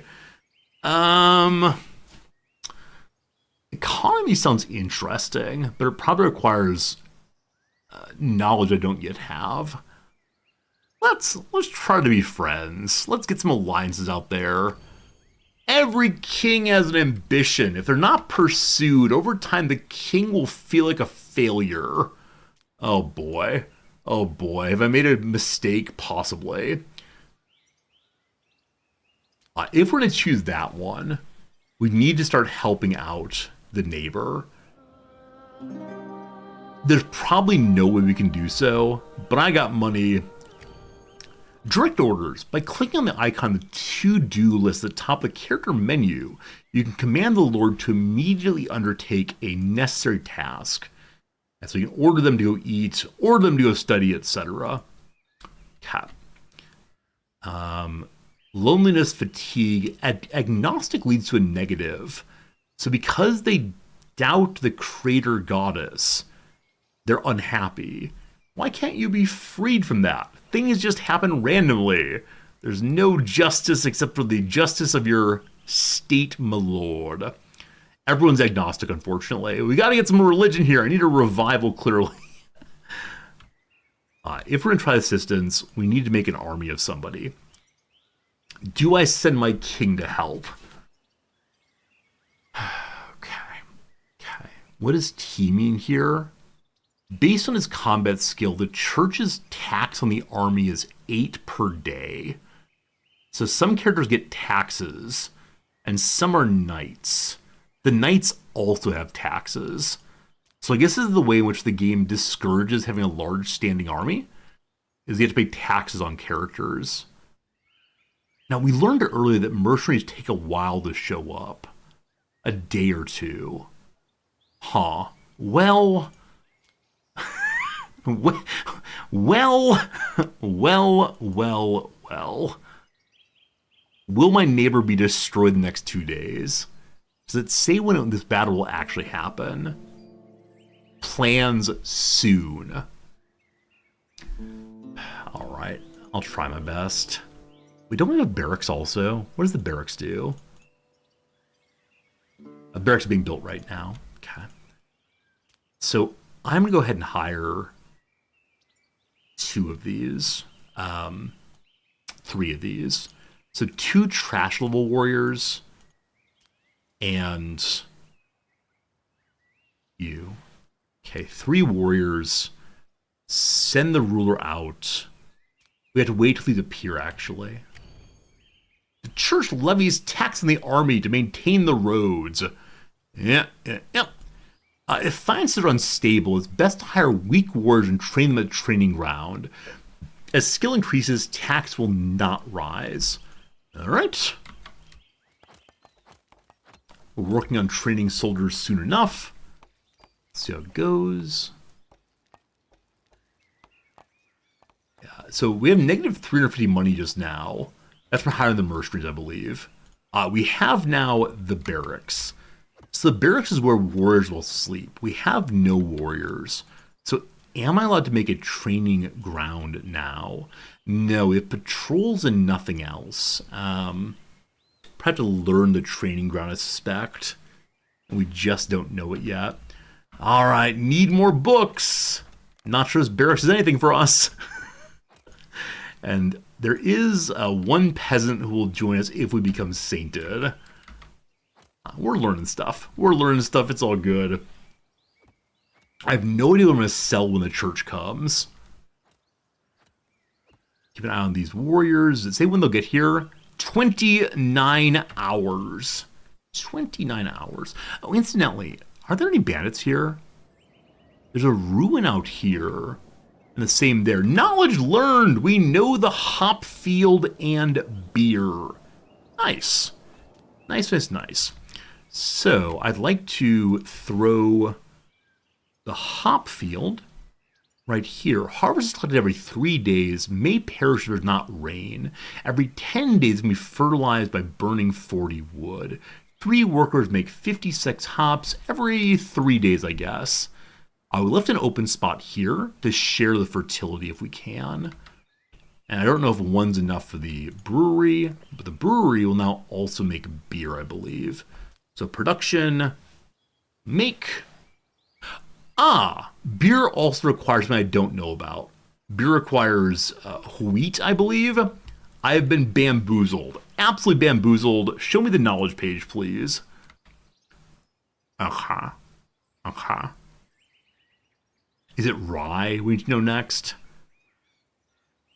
Okay. So, time for good old Brickhead to learn again. Fairly soon she'll be locked in place because of her pregnancy. Is she drinking beer? Oh boy. Having a drink. Also, her agnosticism goes down. There's a chance for happy characters and those who've listened to a sermon of doubt to become agnostics. So happy people are more likely to lose their faith. Birth in 53 hours. May I ask someone to make a speech here? Hello, King Guy. Can you sermonize? So we have no bishop yet. The bishop has not yet arrived at the estate because the matriarch considers the population to be too small. A bishop will come at 40 population. However, the bishop will not come if the king's relationship to the matriarch is below 25. What is that? I do not know. Our lord's allowed to go learn various skills. He can engage in social relationships, but none of these are having a sermon. I need a bishop. Okay, my king is currently learning about a mine. Everyone currently has jobs. Most people reading, all good. We have one pop-up here about harvest the rye crop. We don't know about rye yet. We're learning rye, I swear. Our pile of wood's going down quite a bit. We had 500 when we started, I believe. We're on to 169 now. We've also just now learned that mass deforestation can lead to a decrease in soil fertility. We don't know how to replant trees yet. I wonder if we'll learn that eventually, possibly. I don't know. But goodbye, tree. So they get a tree and they play like Minecraft and punch the tree repeatedly. Maybe they do a little dance, a little jig there. Loving it for sure. How long do the troops get here? Still 26 hours. Huh. Time moves both quickly and slowly at the same time. May I ask the other peasants who might want to join me? I thought I could force my peasants into the military, but no. Wounded people, unhappy people, addicts, fanatics, gain positive thoughts from pain, or vagabonds. They have no military discipline. We have none of those currently. Hey, Manton, how's it going? Hey, Bemvis, welcome in. Things are good, thank you. Very happy to be streaming. Yesterday is my day off, so I've been missing the stream, but back today, trying Norland for the first time. A building needs a manager. It's our hops field here. Quick Ben and Brickhead are going on a date. Oh, the husband and wife. Besides, they have a little smooch there. Very good. So, more jobs for Noob. The workers get instructed soon. Also, suddenly music. Always shows up kind of randomly. I'm going to turn it down just slightly. Go from very, very quiet to very, very loud. Always throws me off a little bit. Usually just barley for beer. Yes, in this game it seems to be... Let's see if it actually is what I think it is. Let's upgrade. No. You build it here. Yeah, beer needs... The mouse over does not show me what it is, unfortunately. I know that's hops. I think this is rye, but I'm not sure on that. If we go to the knowledge page, maybe we can see. Yeah, it just says rye field. Oh, there it is. Here rye is grown. So that is indeed the rye indicator. More peasants engage in more farming real soon. All right. We have 4 homeless peasants. So once again, we need to make a home for the peasants. Hey, the Holy Caravan's back. We can do more trade if we want to. Also, it appears to be the case that the king and his wife, the king and the queen apparently, had a good date, are now getting physically intimate once more. All right, more housing for the peasants. We haven't yet learned private peasants' houses. I hope we do eventually. Ben, this is a random find for this game and the streamer. I appreciate that. I'm glad that you found the channel however you found it. I know occasionally I'm recommended here and there. It's always a nice thing. This game is not out yet. It's going to early access, I believe, in just a few days. They sent me a key early, and it does feel kind of Rimworld-y, kind of CK3, kind of Banished-y. It's a lot of kinds of games all together. If I want to trade, the only thing I've gained since they've been here recently is rutabagas. So, may I sell you rutabagas in exchange for more books, possibly? Now, Noob is currently praising good old Jihad. Hands in the air like you just don't care.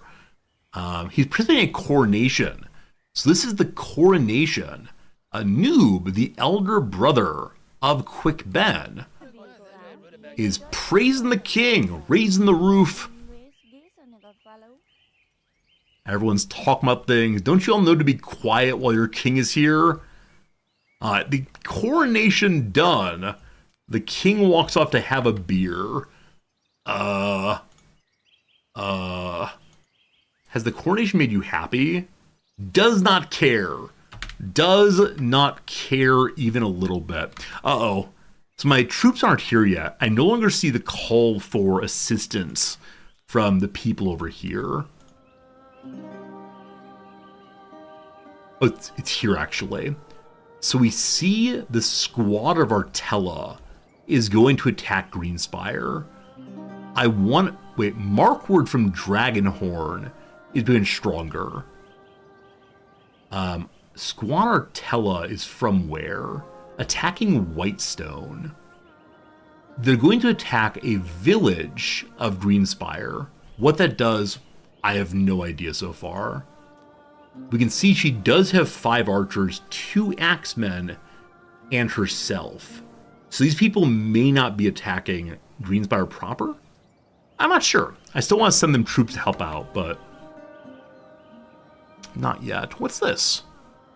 Is that the caravan with us, possibly? Not sure.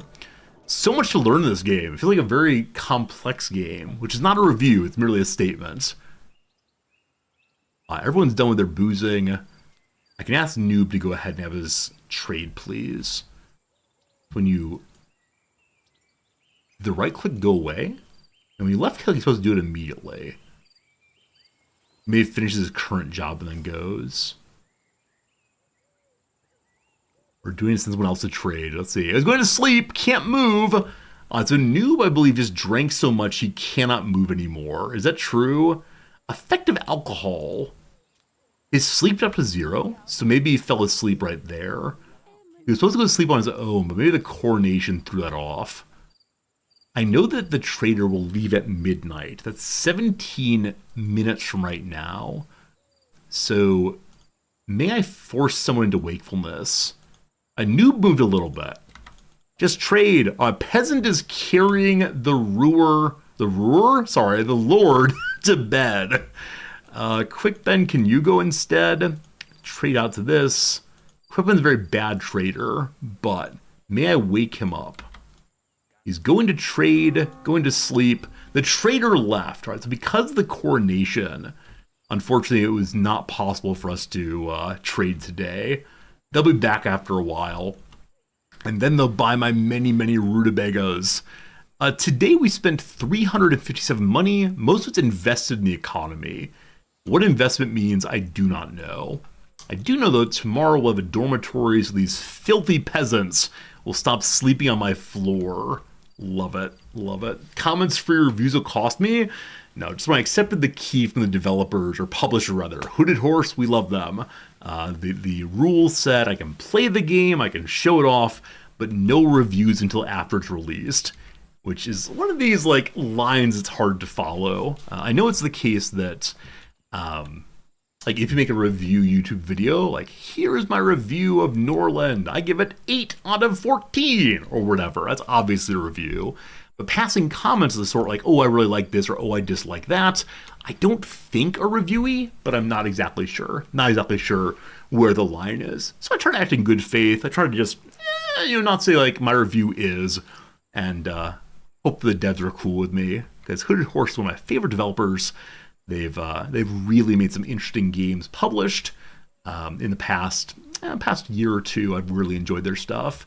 Against the Storm was the big game that so many people love so much, but there are other ones that are really, really swell. I'm so happy about them, frankly. I'm happy that there's a competitor to some of the other publishers, notably Paradox, which we also love.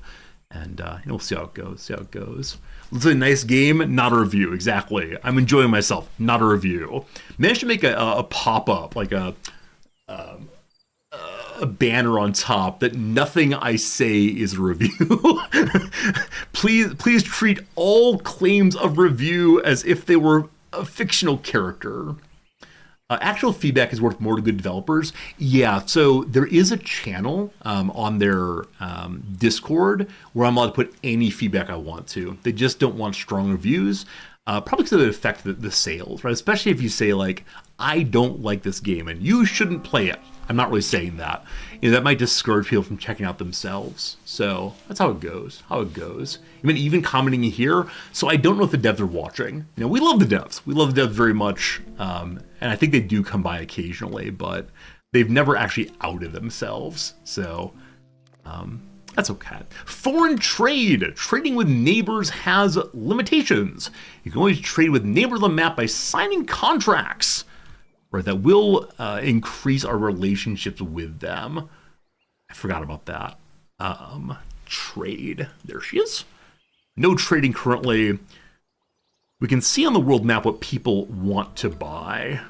Here are the neighbors. So this person walked on through and burned down a village. What's up to now? Returning home. What a rude thing to do. Now, I wonder how villages are rebuilt. Let's see here. The village has recently been plundered. The residents are occupied with restoration. Until then, they cannot pay their tributes. So our villages give a tribute of copper every few days. Hawkhurst gives us some... What are these? Are these herbs? I don't know what they are. Wait. Herbs. A basic resource used for production of medical salve, nectar, and ale. Dried flowers that grow on special bushes in the forest. After harvesting, the bush requires time to produce again. We've not seen any of those quite yet on our own maps. So you all want to buy copper. I have some, but I haven't found out how to use it yet. You all want wood. You all want hops. So for the moment, I can't make hops until we have rye. So let's go ahead and set up a trade here. Oh, wrong direction. The up means what they're...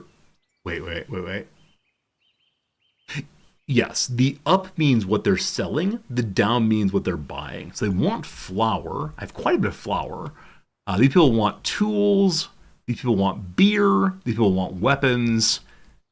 Okay, let me sell you some flour. He doesn't regard me highly enough to do trade. How rude. We can send our king off again to have a conversation. The envoy's visit. The lord you've chosen will visit the king to improve relations with him on behalf of the ruler. So, unfortunately, we have no one with high enough manners to have a nice relationship. So let's send the king off again to hunt one more time. And hope that the king doesn't get caught up by this roving army. We'll see. Misthaven has a town that sells grain. Misthaven, there you go. I think we can't buy from their towns. Oh, you mean this one? Oh, interesting. So I see a line here. I guess that Misthaven has made a vassal of Moonrealm. Good eye there. So this place is selling... This one is buying rye. The up means buying, correct? That means selling. Up is selling. I'll never remember that. But up is selling, down is buying. They don't know how to make rye into beer themselves. We'll know about rye in a little bit of time. We're halfway through researching that so far. With that said, friends, another hour's gone. This game is flying through the time in a way very similar to Victoria 3 we played last week. So time for a quick 3-minute break, some ads. On the other side of that, we will play more game. Until then, we'll do a little bit more crossword puzzle. So thanks for being here. Thanks for hanging out, and we'll see what happens. Is there a way of conquest in this game? There is, Heischel. Yeah, you can attack your neighbors. You can fight bandits. There's so much to do. All right, 27 across. Well, aren't you fancy? This could be like la-ti-da. I'm not sure, though. What is 23 down? Spots ending with the line, and knowing is half the battle, on the 80s TV show G.I. Joe. These are public service announcements. Bum, bum, bum, bum. I guess just as reminded a lot of people of their childhood right there. Sites of many boards with P. I mean, a lumber yard. Many boards. A basketball court has the boards. Unsure. So I think la-ti-da might be right. It starts with an L. La. Maybe law like that, and then T like that. Maybe double A law. Unsure. What happened to Home Depot is wrong. Saturday in Italian. So Saturday in Spanish is what? Sabado. In English, it's an essay also. I put essay in. I have no idea if any of that's right. It probably ends with a vowel also. Inspirations. Role models. A spark of genius. No idea. Produce department units. Probably pounds. I'm not sure. A segment of an orbit is an arc. See if I won't. Try me. Oh, that's what actually fit, does it? Try meh. See if I won't. Come at the king. A long-time adult fiction site with a portmanteau name. Okay. A condition that affects executive function familiarly. ADHD. What is this then? Inspirations. Broths. Inspirations. I think I should know that. Like breaths? Oh, inspiration. Yeah, inspiration means to inspire. Is inspiration, exhalation's the opposite. Breaths indeed. An instrument that shares its name with a figure from Zulu folklore. I have no idea. Chicken? Are you scared? R-squared, you're not wrong. Collections of bath products in wicker baskets, for example. I don't know, like a spa package. C in Spanish. To read is leer.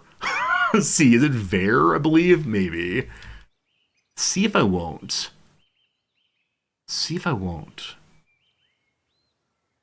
Huh. Green. Green could be new. Green could be cowardly. Green could be ill. Verdant, not sure. Imminently. Very soon. Imminently. Now. Dinosaur blank. I mean, dinosaur bone comes to mind, of course. Dinosaur... Blah, blah. Network behind Grumpy Cat's worst Christmas ever. Like Adult Swim. That's a thing. That's like a Cartoon Network. I have no idea. Let's go and do 3 more. The ad break's almost done. Rose up. Erected. Lifted. Rose up. Like rebelled, possibly.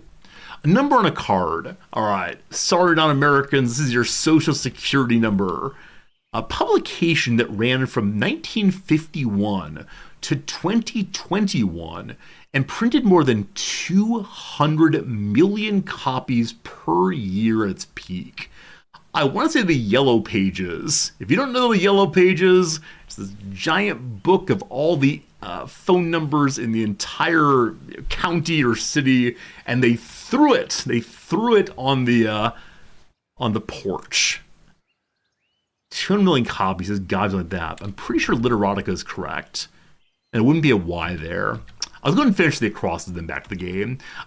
Fascism, essayist Umberto Eco. A path that's risky to travel alone. Risky to travel alone, a path. The path of life. No idea. Button on a VCR. Possibly Be Kind, Rewind. We'll see. Moonrise, Hernandez, New Mexico. Photographer Adams. It's Ansel Adams. A device in some rangefinders. I have no idea. A gyroscope. Unsure. There are downs. We'll get to those after the next ad break, or during the next ad break. All right, fun crossword puzzle. Good. All right, so I raised a bunch of mercenaries for really no good purpose. I don't think I can send them here still to help out. Because I no longer see the warning, someone's going to attack you. So we may just have mercenaries hanging out for ourselves. Now, I wish I knew what I could do with these ruins, if anything. This, I believe, is where the queen is from. Or not queen, the matriarch lives. Rumor! A new heretic cult in the northern woods. Travelers and traders speak of a new cult that's spreading wildly among the wild tribes in northwestern forests. Some say it's the remnants of a heretical sect known as the Cainites, while others spread rumors of human sacrifices. In any case, the Inquisition, let's begin, has decided to send a mission to those lands to preemptively suppress any potential heresy. So, the Northwest will have an Inquisition attacking. Now, is this the Northwest? I don't know. You can see other rulers and lords on the map. You can't see what exactly they're doing. Not sure. Oh, I'd love to see everyone move around. Do wonder if I should send my lords out more. Well, the kings ought to have a nice relationship again. Who dat? Art! So Art is the king of Lakehold. We met him earlier. He'll be home in 30 minutes. Oh, would it make sense to stop and visit each person on the way?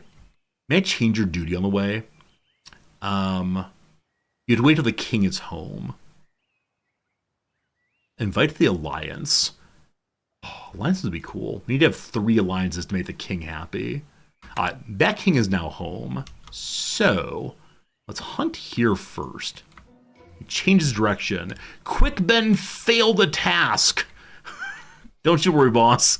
You can do that one next. Hunting everywhere. Okay, back home again. Hey, we've learned the rye field finally. All right, so there is more fertile soil way up here. Far too away. Are you fertile soil? I don't think you are. Now, I believe we're allowed to move buildings. Is that true?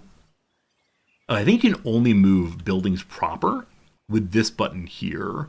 You're not allowed to move the farms. I'd like to move the rutabaga field out the way, so I put a rye field in the way instead. So goodbye rutabagas for now. Done. Instantaneous. So now the rye field. Again, I'm going to split this patch so we have decent fertility on 2 of them. Now, can we actually support 2? I don't know. We'll see what happens. We also know the mill now. So I know that the tavern does not require... Is that true? Does not require milled items. Requires the full version of them instead. I'm going to have do until like 50 again. We currently have 74. We'll keep it at 50 instead. And they want to mill also spec. Daily statistics. Nothing much happened for today. This is my first time seeing a daily statistics, but everything is absolutely the same as it was, though some people are kind of tired. Are people homeless still? No. Everyone's a house. Everything's good. The wealth of our peasants is 14. That's pretty cool. Are the merchants on the way still? I can cancel them. I think I got my money back for canceling them. We sent a message out, leave them alone. Hey, teacher, leave those mercenaries alone. What is the V here, I wonder? I think it might be a Veil person. Or maybe that's that one person who's willing to join the army. Oh! Oh! Cat. Peasants are not your property. They only go to serve in the army in desperation. After being hired, they receive a strong negative bonus, thought of fear of death, which lowers bravery. In order to be useful, they need to spend time in the training ground. Huh. Is my top right field intentionally offset? No, not particularly. It's actually overlapping. I don't know if that's permitted, in fact. I'm surprised the game didn't say, no overlapping allowed. You stop that. You stop that. But no, I don't want them. I think they overlap a little bit. Interesting. Well, we'll just go and throw it there. Thank you for catching that. It looks ugly if nothing else. Are there more books we can learn? Because in particular, I want to learn about training. We don't know how to train our troops, I believe. So if that peasant... -1. -1, I don't know why that is. Maybe fences don't have space. HPG might be right. So they can share a fence, perhaps. That means one person left us yesterday. Anyway, we do not know anything at all about training. I'd like the trader to visit again. The scaffold, I assume, is for execution. A place for carrying out punishments on vagabonds. We can also terrorize people. Herbalists get us herbs, which can be used for spiced wine, I believe. The temple we don't need yet. Let's learn about the peasant house to make some peasants happy. Let's go, let's go. Oh, she's in the middle of mind studying. 1 second. If she can study both things, fine. If I moved her for no good reason, less fine. Okay. The ruler is currently trying to study that, but he's also on the world map, going to Hunt and then on to Greenspire, which likes me somehow. They're the same culture, that's why. Alright. Again, we are adjacent to these folks in Greenspire, so I'd like to vassalize them most likely. But their military is far larger than mine, apparently. Yeah, their army is worth 424 money. 3 of one kind of person and 9 of another. Maybe 3 peasants and 9 proper soldiers. Warriors are unhappy. I do have a warrior now. How that happened, I do not know. Alright, so let's try to figure that one out. I don't think I actually hired a warrior. Maybe I did. Or maybe this person forced their way into the warrior class. How do I make the warriors happy? Fear of death, mild fatigue. They have a place to sleep. And the fear of death, they haven't trained at a training facility yet. But again, we don't have a training facility, I believe. Yeah. Appears to be nothing for now. We can't make statues, though. Make bones? Plants? These do not affect the game at all.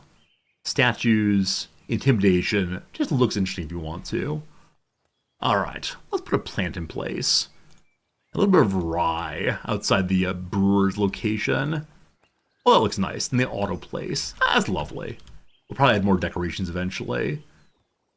Harvest the crops, the video game says. Harvest the crops. Noob needs more jobs. So Noob is probably full up on jobs now at 7. There is one more field though, so I'll probably make him go to 8 jobs. Let's see. Quick benefit, not finished yet. We thought about setting up a trade route also, though I think you can only make trade routes based on things that the various rulers nearby would like to have. And, yeah. So, up is selling, down is buying. We could sell flour. I just don't know if I'm making enough yet. We haven't made the million, so I'm certainly not making enough. So probably near the fields, we'd like to put the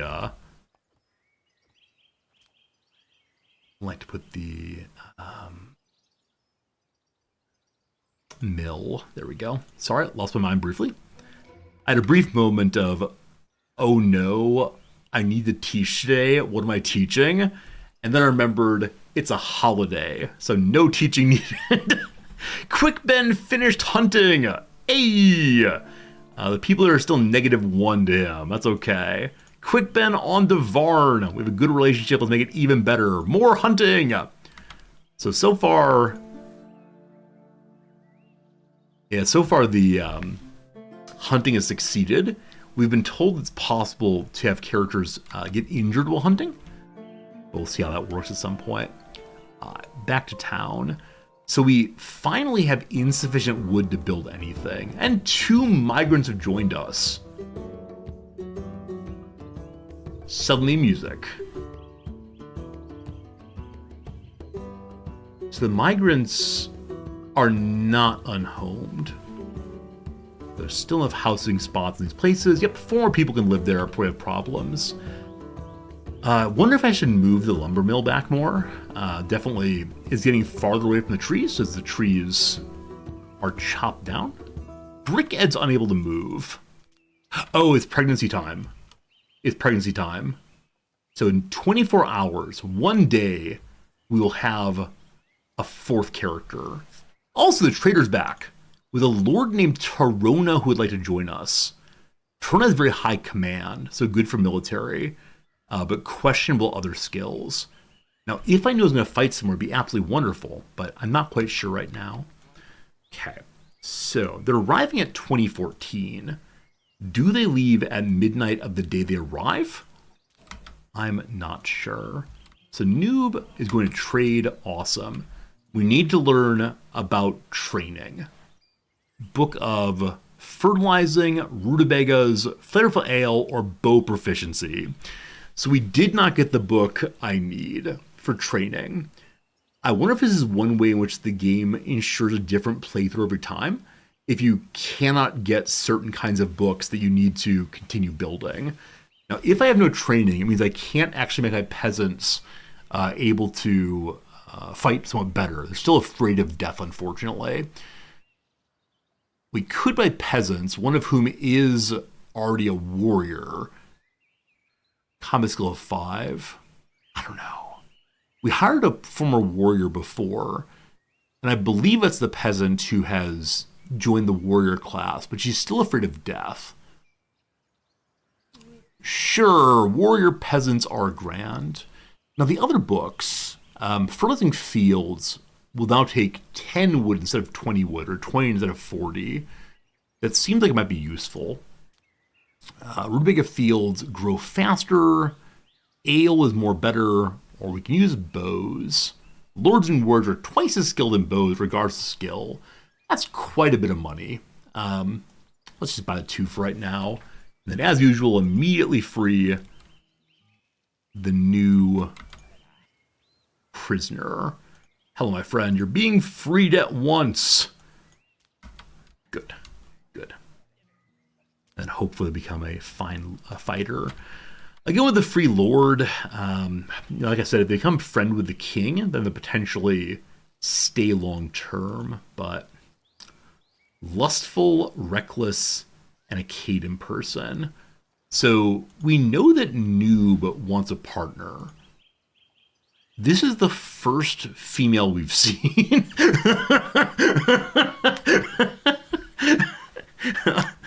Apparently we don't marry for politics, we don't marry for love, we marry for, oh, you'll do.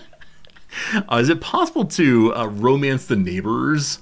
Is that a possibility here? Let's see. Lords. With whom? How about Seda here? So you can spend time. They're too deep conversations, maybe not good ones. Might improve mood. If the Lord's interest in the actor's high, they spend time in bed. If it's an heir, not friendly, it would cause rebellion. So this is not a marriage. Now, on the one hand, it's fine. The target may lose a lot of blood to their king and become much more favorable towards the actor. So it is possible then for the person to join our team instead. Now, our people have such terrible, terrible manners. Interest of Seda and Quick Ben is high. Wait, this is the king. Are they not married? Spouse is Brickhead. So I can only send the king.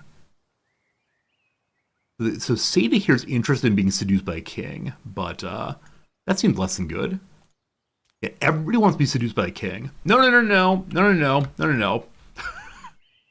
Torona, let's go ahead and recruit you in the hopes of lovely marriage. Your age is 32. You got fertility. That's nice. So we can't grant a title yet because they don't have good enough friendship. So we'll hire the Lord for 10 days. Quick Ben I cannot send because Quick Ben's currently on world map. I think we want to wait until Quick Ben's back to get more friendship points with the Free Lord. Possibly? Possibly. The Free Lord will wait after the caravan leaves. Was the prisoner freed? There's still one prisoner. Pretty sure I marked to free. Maybe it'll be in the morning. So Brickhead, who is the pregnant one, has not yet delivered their child. They didn't put her in bed, or maybe she stood up briefly and fell over. Noob. Who did I ask to free the prisoner? Nobody has it in queue. Wait, maybe this is in queue. What does this mean? Angel wings. Not sure what angel wings mean. Where's that prisoner? Where's that prisoner? Prisoners have no houses. Look at this. Everyone loves the tavern. They're hooping and hollering. They're pouring their beer everywhere. That's great. Hello, prisoner. You, my friend, need to be freed. It is free. We're going to do it with the person who can actually move, which is Noob. There we go. And you need a name. Any warrior character I get, I will rename after one of you. So, thank you much indeed for the generous subscription earlier, Zelion. Not sure if you're still here, but if you're watching the VOD, this character is now you. X, E, L. There might be one more character in there, but close enough, close enough. Thank you all for your subscriptions today and your gift subs and all the rest. It's been a very, very generous day with followers and everything else. Hunting is completed. The king returns. We can order him to go visit more people, but I think going home makes sense. Today we made 77 money. Hooray, hooray, hooray. So, we can see what we spent on wages. We can see what we got from our vassals. Quite a bit of money. They also give us some beer and such. Yeah, I don't fully understand how all of these relationships work. I see that my lords are eating flour directly. Delicious. I'll have to keep an eye on that, I suspect. But back to Snailshire. When Quick Ben gets back, we can start mining. I don't see any particular ore location on the map, though maybe this is it actually. That looks like it could be a mine, doesn't it? I see some ore dragging us in, and a long dead dwarf fellow suggesting that we dig there. Okay. Concerns currently: harvest the rye, harvest the hops. Gosh, we're trying. I think it's not grown yet is the issue. We have plenty of peasants, though. Yeah, 7 unemployed, 1 homeless person again. All right, time for more dormitories. I keep saying I would like to give my peasants individual homes at some point, but they just keep moving in, so they keep getting dumped into these places. They're all a little offset, looks nice. And And then we're going to ask a lord to join us in a moment here. So I'm going to make another lord's house so they're ready to join. And I see the lord's houses here do cost more copper or whatever this is. Iron, rather. I'm used to orangish metal in video games being copper, but no, orange is iron this time. Cool. I wonder if eventually there'll be different levels of metals to strengthen weapons and such. So lonely and agnostic. Quick Ben says, I am being neglected. Art is pretending as though I don't exist. It's unpleasant. So Quick Ben went to visit Art, and Art did not treat him well at all. What an absolute jerk you are. Also hungry. He'll be home soon. So maybe sending a character on multiple missions on the world map is an issue, because it leads to their not eating at all. Maybe just like in Rimworld, caravanning will become against my religion. Holy Sophia has forsaken me. Needs for piety.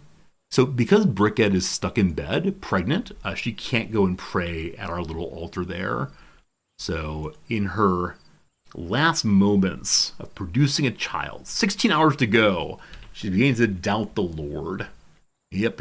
You like to zoom out, gives you more information on the buildings? Yeah, it shows you how much longer they're going to produce before the manager needs to go around. It's a nice feature. Not a review, but a nice feature anyway. We could move up to the temple. I'm not quite sure when one does that. The game feels a little bit like slower paced, perhaps, than Rimworld does. In part because the buildings are created all at once. Instead of needing to fill up the building with bed, it just automatically creates the space for the people who live inside. And no review comments here. Terona is back. Actually, the king is back. So maybe we hire the Lord with the king. Good. A fourth person for us. Oh, let's talk about wings or feathers. Having a conversation. So we need to make sure that Quick Ben and Terona have a good enough relationship. Unfortunately, as Quick Ben attempted to recruit Terona, she realized that she hates the culture of us. Well, that's unfortunate. Hopefully at some case we can get them actually. Quick Ben put Terona in their place. Oh no. The attempt to make them friends is not working out. Quick Ben's cruel and homeless and lonely. Oh no, the person who has to join us is very, very unhappy. Oh boy. Social fight? None yet. I don't know if social fights are a thing, but looking kind of rough. The new empire! Oh boy, things are happening. Civilization disappears gradually. The process can last for centuries, and ordinary citizens don't notice anything until the very end. But a ruler knowledgeable in history must understand that only by uniting the warring kingdoms can prevent the onset of the Dark Ages. Norland is now at a crossroads. The church has become unable to cope with a variety of challenges people face. Frequent wars, famine, and disease have become commonplace. Technology and knowledge are not yet lost, but if nothing is done, they'll soon disappear, and with them civilization will vanish. There's always hope. For that, though, you must unite 12 Norland provinces under your control, either as king of a vassal state or leader of an alliance of free cities. Proclaim yourself the new emperor and challenge the church's inquisition. As kind of expected, we need to make the king an emperor instead and challenge the church. I see that Terona now hates all of our lords. Why did I introduce her to our team? Why did I hire her? We gave her 6 rings to join us. When one lord hates another, it can end up in murder. And you'll end up with one corpse and one criminal who the whole family detests. Try to invite them to spend time together or go hunting. After lifting their spirits, so the conversation can be fruitful. In extreme cases, arrange a duel. It does not go to the death, though it can sometimes end that way. In that case, you might have reconciliation. All right, the issue is she has no home. Once she has a home, she then should be a little happier. We can then try to make a nice relationship with her, but we got to get to plus 25. It's currently negative 20. Disregarded me, envious of rings, hates the culture. So she's displeased. The ruler of this place has too many rings. I'm refusing to give you any more of them. We'll see. Hey, Baconitis! Thanks for the Prime sub, Baconitis! Glad you're enjoying hanging out. Hope things are good for you. Welcome to playing a little silly game that I sure am enjoying. It's just, we're in the learning phase of this one. It's a little slow going. Alright, a house has been built for the Lord. Tarona now has a house. So Tarona should be a little happier, though she's currently sleeping on the ground. Yeah, she's lonely, and she's being neglected. May I invite Noob? Marriage! When the current generation of lords dies, you may find yourself in a difficult situation if they haven't had any children. The best solution for this is legitimate marriage, in which the spouses regularly fulfill the duty to conceive children, regardless of relationship. To do this, choose a spouse of the lord from the global map. Marriage greatly improves relations between houses, so pay attention to the spouse's family. The bride price depends on skills and status of the house. Pay attention to talents and skills that are inherited by children. If you marry off a bride, she will go to her husband's city and you'll receive a bride price and improvement in relations. So Noob the unmarried, the heir. Can you date Tarona? Spend time? All of us have such absolutely terrible manners. We'll see how that goes. On the way to romancing for sure. Or we can go try to find a legitimate marriage on the world map. Oh boy, hearts everywhere. Also, here come the peasants, delivering our goods once more. That box is 18 copper and it's mine, oh mine. Thank you, peasants. Lovely. I'm worried I'm going to get Misthaven free of Moonrealm, or the other direction. So I need to make an alliance of free cities. Noob says, time for the Lord to marry. Lumber mills need upgrading, and someone's plotting against me. Aomer from Brightvale is plotting against me. Oh, he hates us. Why is that? We're weaker, apparently, and he hates my culture. Also, what's the relationship here? So has Brightvale dominated Lakehold? Alliance head. So Brightvale has made the alliances I was intending to make. That's unfortunate. That is unfortunate. Marriage may not be a social action. Might be on the king in particular. Okay. I mean, Quinpen's already married to Brickhead, and they're making a legitimate child right now. We now know how to make mines. Great. On that in a second. Sada has reached the age of marriage. Okay, so Noob has the special ability of management. What is Sada's special abilities here? Combat. So you can make a very good leader for the future. Green Spire has Sada and Rada. This one has persuasion and command. That says she's a gambling addict. She's of our people, though. And maybe marrying would be a good idea. 676 money for the marriage. Rada marries Noob. Can I send Tarona away? Can I tell her we don't love her anymore?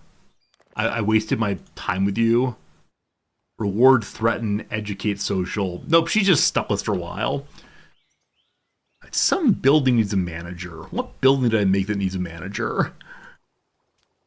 Treasury is nearly empty. We've done all the money on making friends.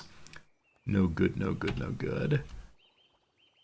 Building needs manager. What on earth did I build recently? Oh, I built a new farm. No one knows how to use the farm, unfortunately. So I've given Noob the job of farming. But he's leaving the settlement to go seduce his bride-to-be. Can't make you go away, can we? Yep, stuck for 10 days. I guess I can have her attend to this until Noob gets back. She's better than some of us at management. Now, I can have my people also study to improve their skills. That could be good. Are there books we don't know yet? Could we have them mine now? Cultural knowledge, fertilize correctly. So the Varnian people know how to use less wood for fertilizing. Okay. I'd like to have... Where is she? Brickhead learned this, but she can't move at all. How much longer is she not pregnant anymore? Kid is born in 5.8 hours.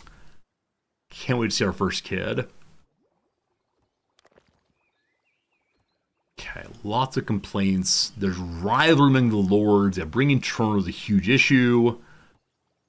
Enemies plotting. Treasure empty. The lumber mills need upgrading.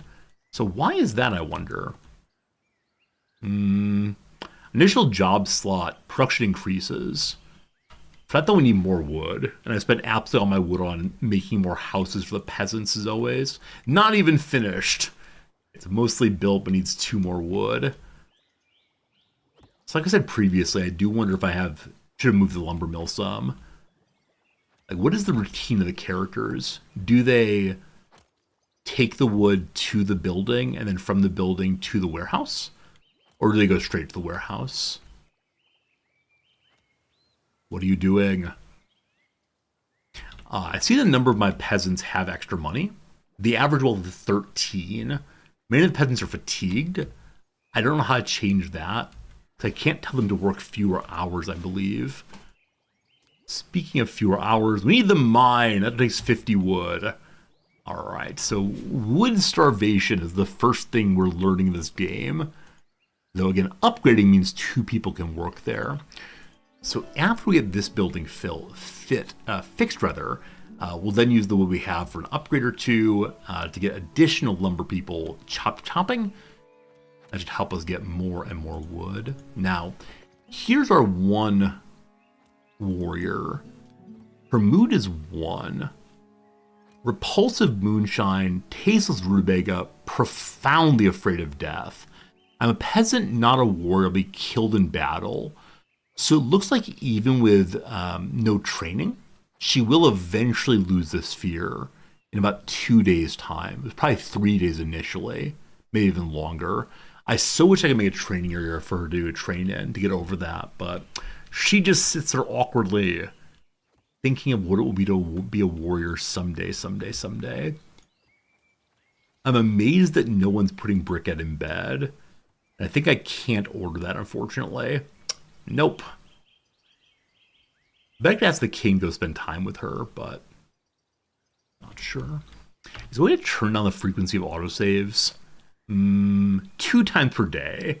Let's go and do 1 time per day instead. Pop up a little bit too often, and it freezes the game a tiny bit every time, which surprises me. So if I were to get the mill going, not that I have any way of making anything right now, if I get the mill going, we then have flour. I know flour can be eaten directly, but I'm not exactly sure what else to do with it. I'm guessing we'll learn a bakery eventually, but it's not knowledge we currently have, unfortunately. Due to bad mood, Brickhead refuses to complete tasks. Mood of 15. Uh-oh. So the issue is that she is having a child. The issue is I can't do anything with her. Well, she's walking.